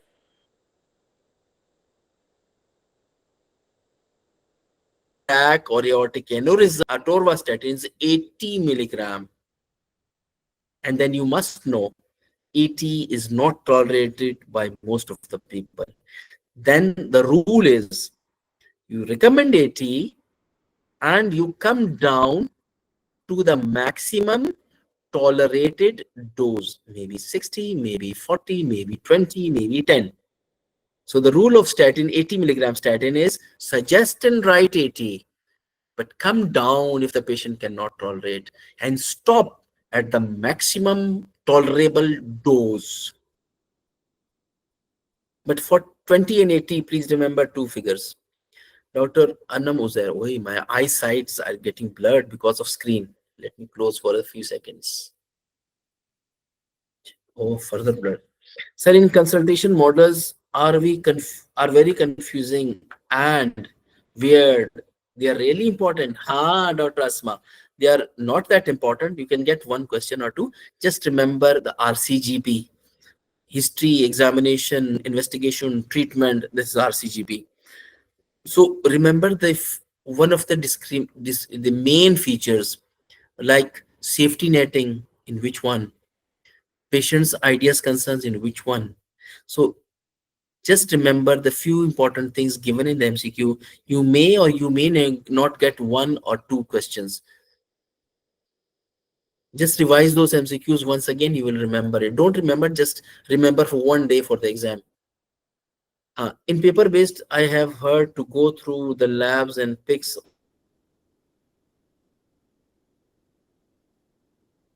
all given in the end how to manage. But you have to manage here. Because of the printing, let me tell you, because of the color printing, they keep all the color things at the end. Just refer to them, just manage. Equity result is on a percentile basis or reach 60 to 70% marks, then everyone can pass. Yes, Dr. Shoaib, it is not percentile. That cutoff is determined before the exam.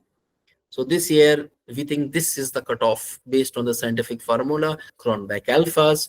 So they determined and fixed it. Sometimes 65, sometimes 66, 64, 62, 60, 59, whatever.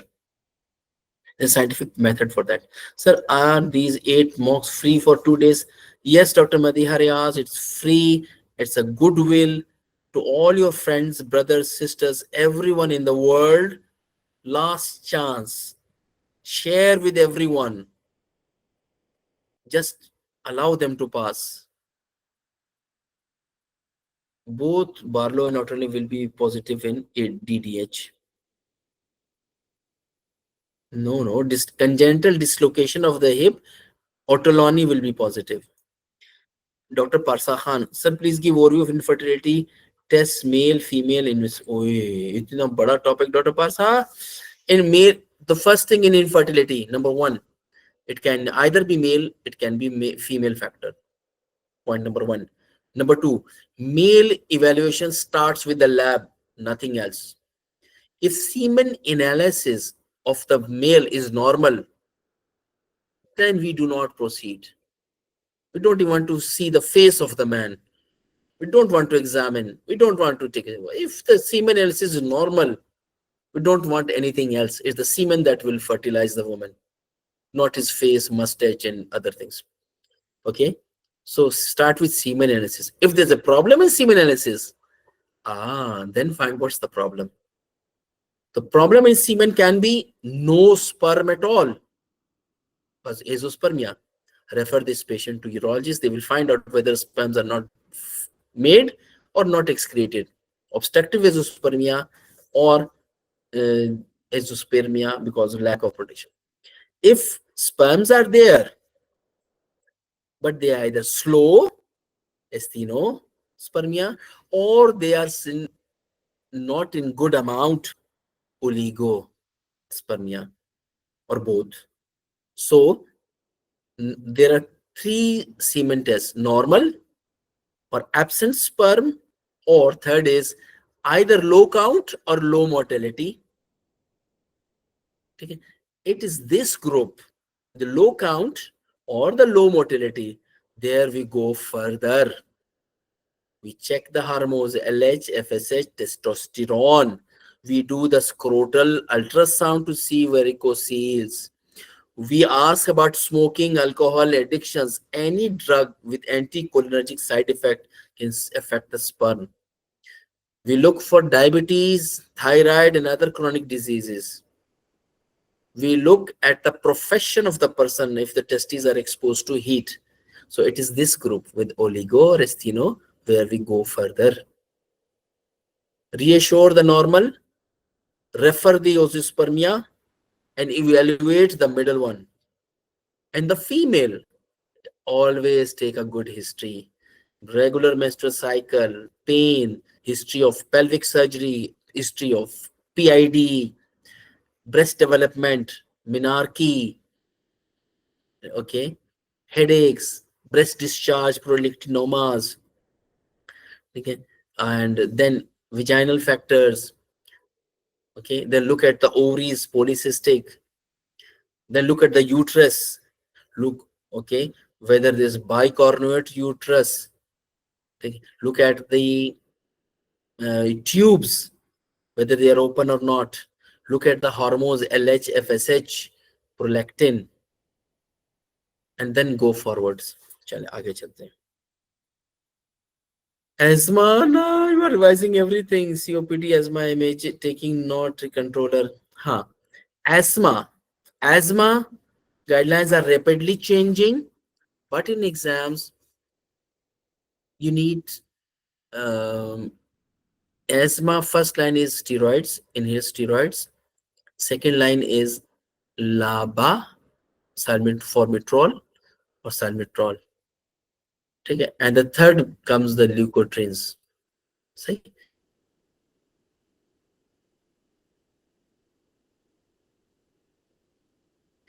So in asthma, leukotrienes may be third. Oral steroid fourth. In COPD, LAMA, like tiotropium first. LABA, like salmeterol, formoterol second. Okay. No role of steroid, no role of montelukast. Okay. So these are the two. And there's a third drug given in the UK. If they are not controlled by these drugs, Then you go for the other one. I forgot the name for COPD. In COPD, inhaled steroid and bronchodilators have little role. Steroid, bronchodilator, and antibiotics have a role in acute exacerbation of COPD, where you give oral steroid, you give antibiotics, you give bronchodilators. Otherwise, bronchodilator, steroid, oral, antibiotics have no role in COPD. In COPD, two things have role: LAMA first, LABA next. Smoking cessation is very important in COPD, and both asthma, COPD, pneumococcal vaccine, and flu vaccine is important. In COPD, since the patient is smoker, look for cardiovascular risk assessment, atherosclerosis,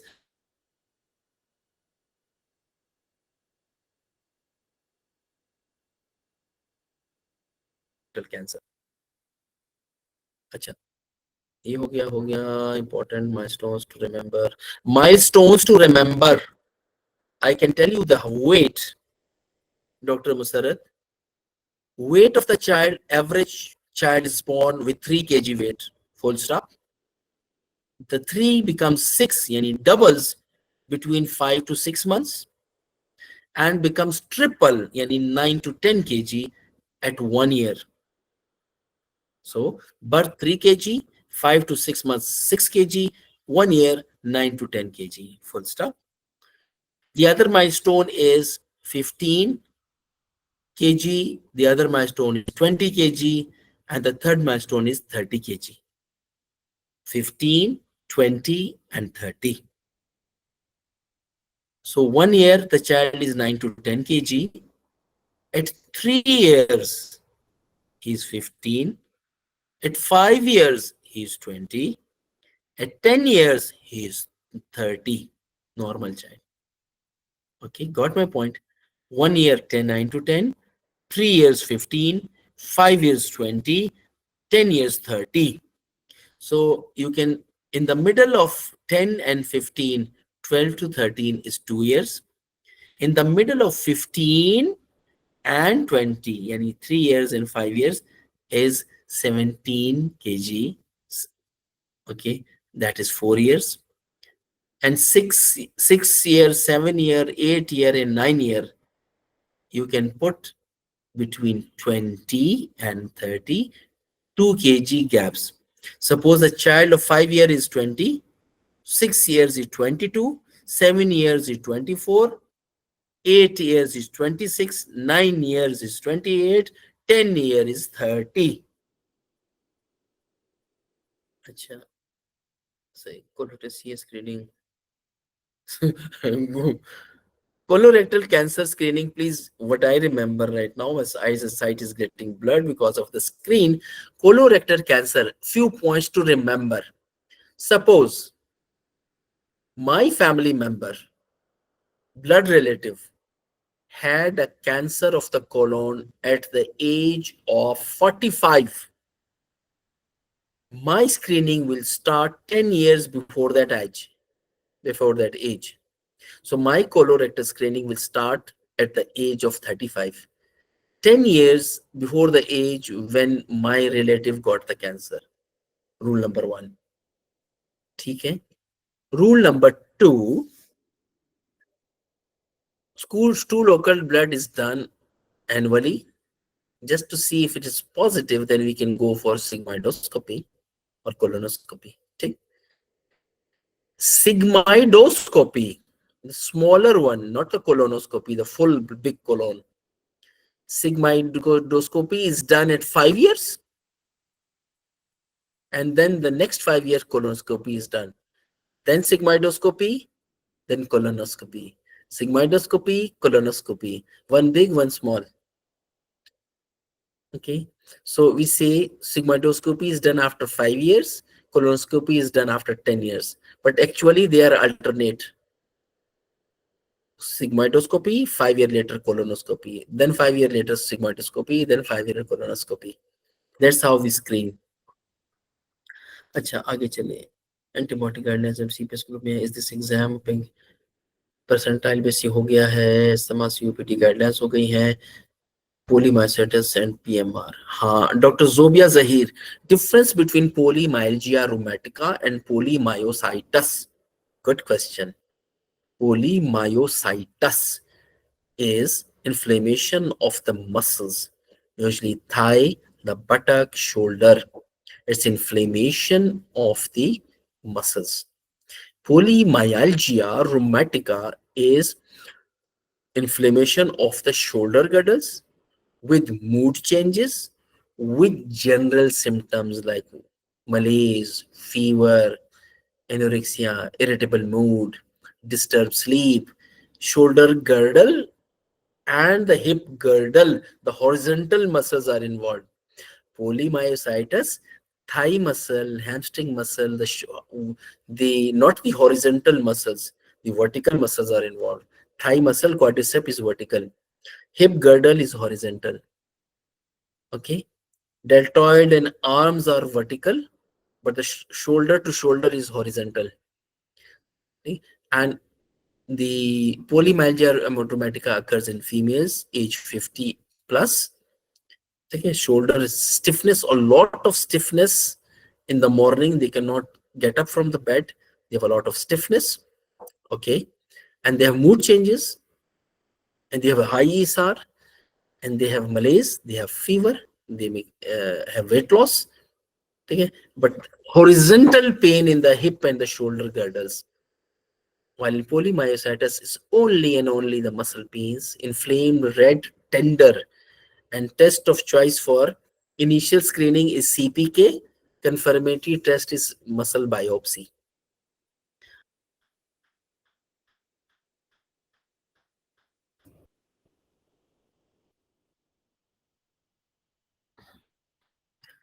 So when the patient is indicated in palliative care, हाँ जी, benzodiazepine not, so benzodiazepine diazepam. Diazepam, you know, is anti-epileptic also. Diazepam can be used in labyrinthitis. So it's one of the original drugs, diazepam. Diazepam is used in agitation in last stages of the life for different things. So role is not initially, diazepam is agitation in the end of the life.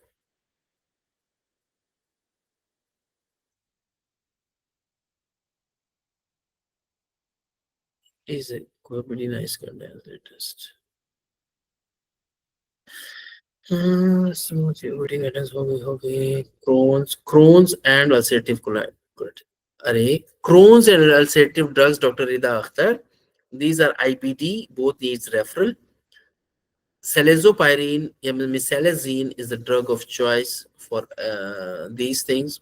Crohn and ulcerative both need referral. We cannot treat ulcerative colitis and Crohn's disease. Just another question came to my mind. How to define BD and IBS based on the stool test? There's a new test called stool calprotectin. In IBD, this stool calprotectin will be present. IBS calprotectin will be negative.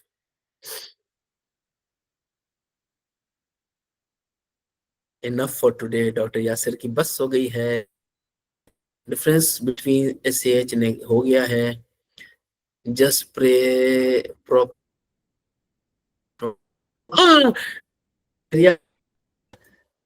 If you get 140 questions, pass. Rest you can think of from your brain as well. Secondary prevention of TIA and stroke. TIA and stroke. Secondary prevention. Okay. So what is a secondary primary prevention? What is a tertiary prevention? What is a primordial prevention? Let's quickly do this. Primordial prevention is you prevent not the disease. You prevent the risk factors for the disease.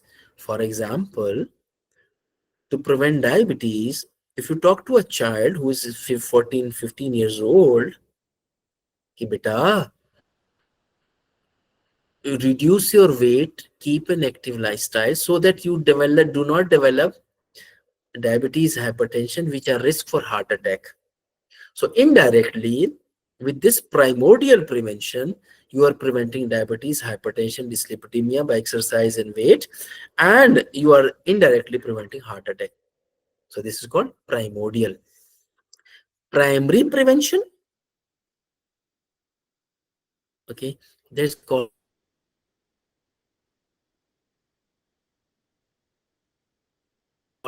when you develop the risk factors. Now there's a danger or risk of the disease of heart attack, and you develop diabetes, hypertension, dyslipidemia. You have the risk. You want to prevent the disease, do the primary prevention. Give statins. You may give aspirin. You control diabetes. Okay. Suppose you had the risk and you got an heart attack.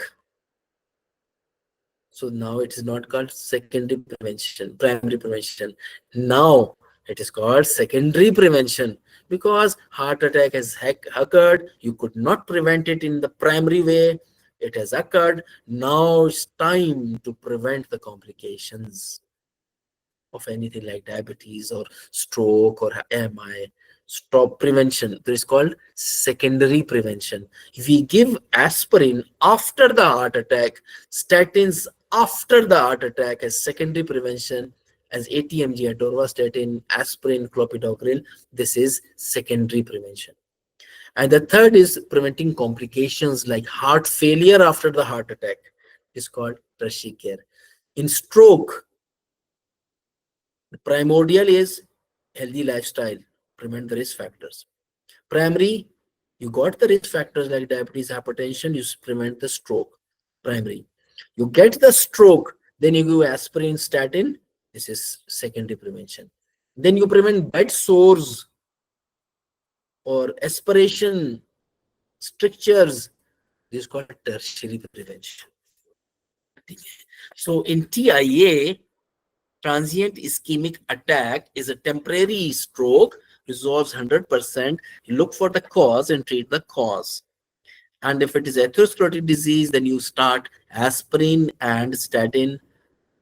Or if there's hypertension, control hypertension. If there's diabetes, control hypertension. Control diabetes. Okay? Stroke is same. If you get a stroke, now you got everything will be secondary. Aspirin, statin, ACE inhibitor, all will be secondary. And then tertiary prevention is exercise, physiotherapy, changing posture to prevent the ulcers and the contractures. That's called tertiary prevention. I mean, how is passing and failure marked on this exam? Either through percentile, the baat ho chuki hai percentage. Repeat the duration. देखिए, antifungal terbinafine 2 weeks for trunk, hands, everywhere. Skull double 4 weeks. Nails triple 6. Yes, if you pass, Dr. Farhat, if you pass, then you will be eligible for the OSCE, and if you pass OSCE, apply to Australia. Care of baby of HIV mother. Continue breastfeeding. How to get link of your mock exam. Ishtiaq has spread the mock exam, the links in the WhatsApp groups today, in almost all the groups. You just find out the Ishtiaq's message and refer to the others. Dr. Isma Adil. His length of question is similar. Any change in the length of the questions? I'm worried as I'm doing paper-based and takes longer to fill the paper manually. It does not take a long paper and computer take the same time. Dr. Aisha, it's enough to pass. So this is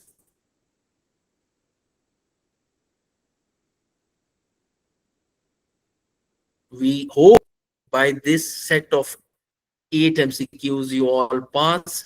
MCQs come very similar to these.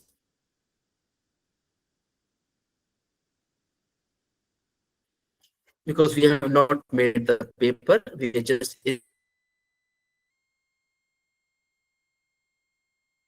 WHO or infectious WHO.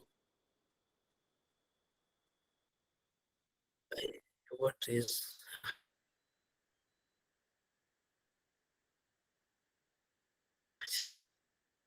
scalp protectin हो गया, ठीक है, brief about different types of vertigo.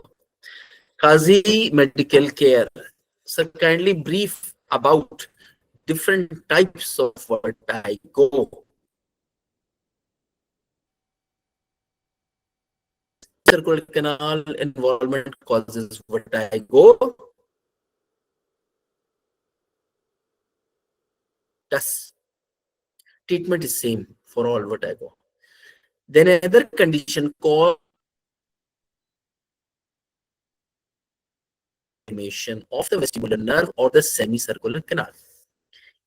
Because labyrinth is not involved, it does not cause deafness or tinnitus.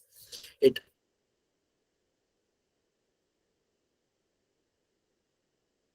only an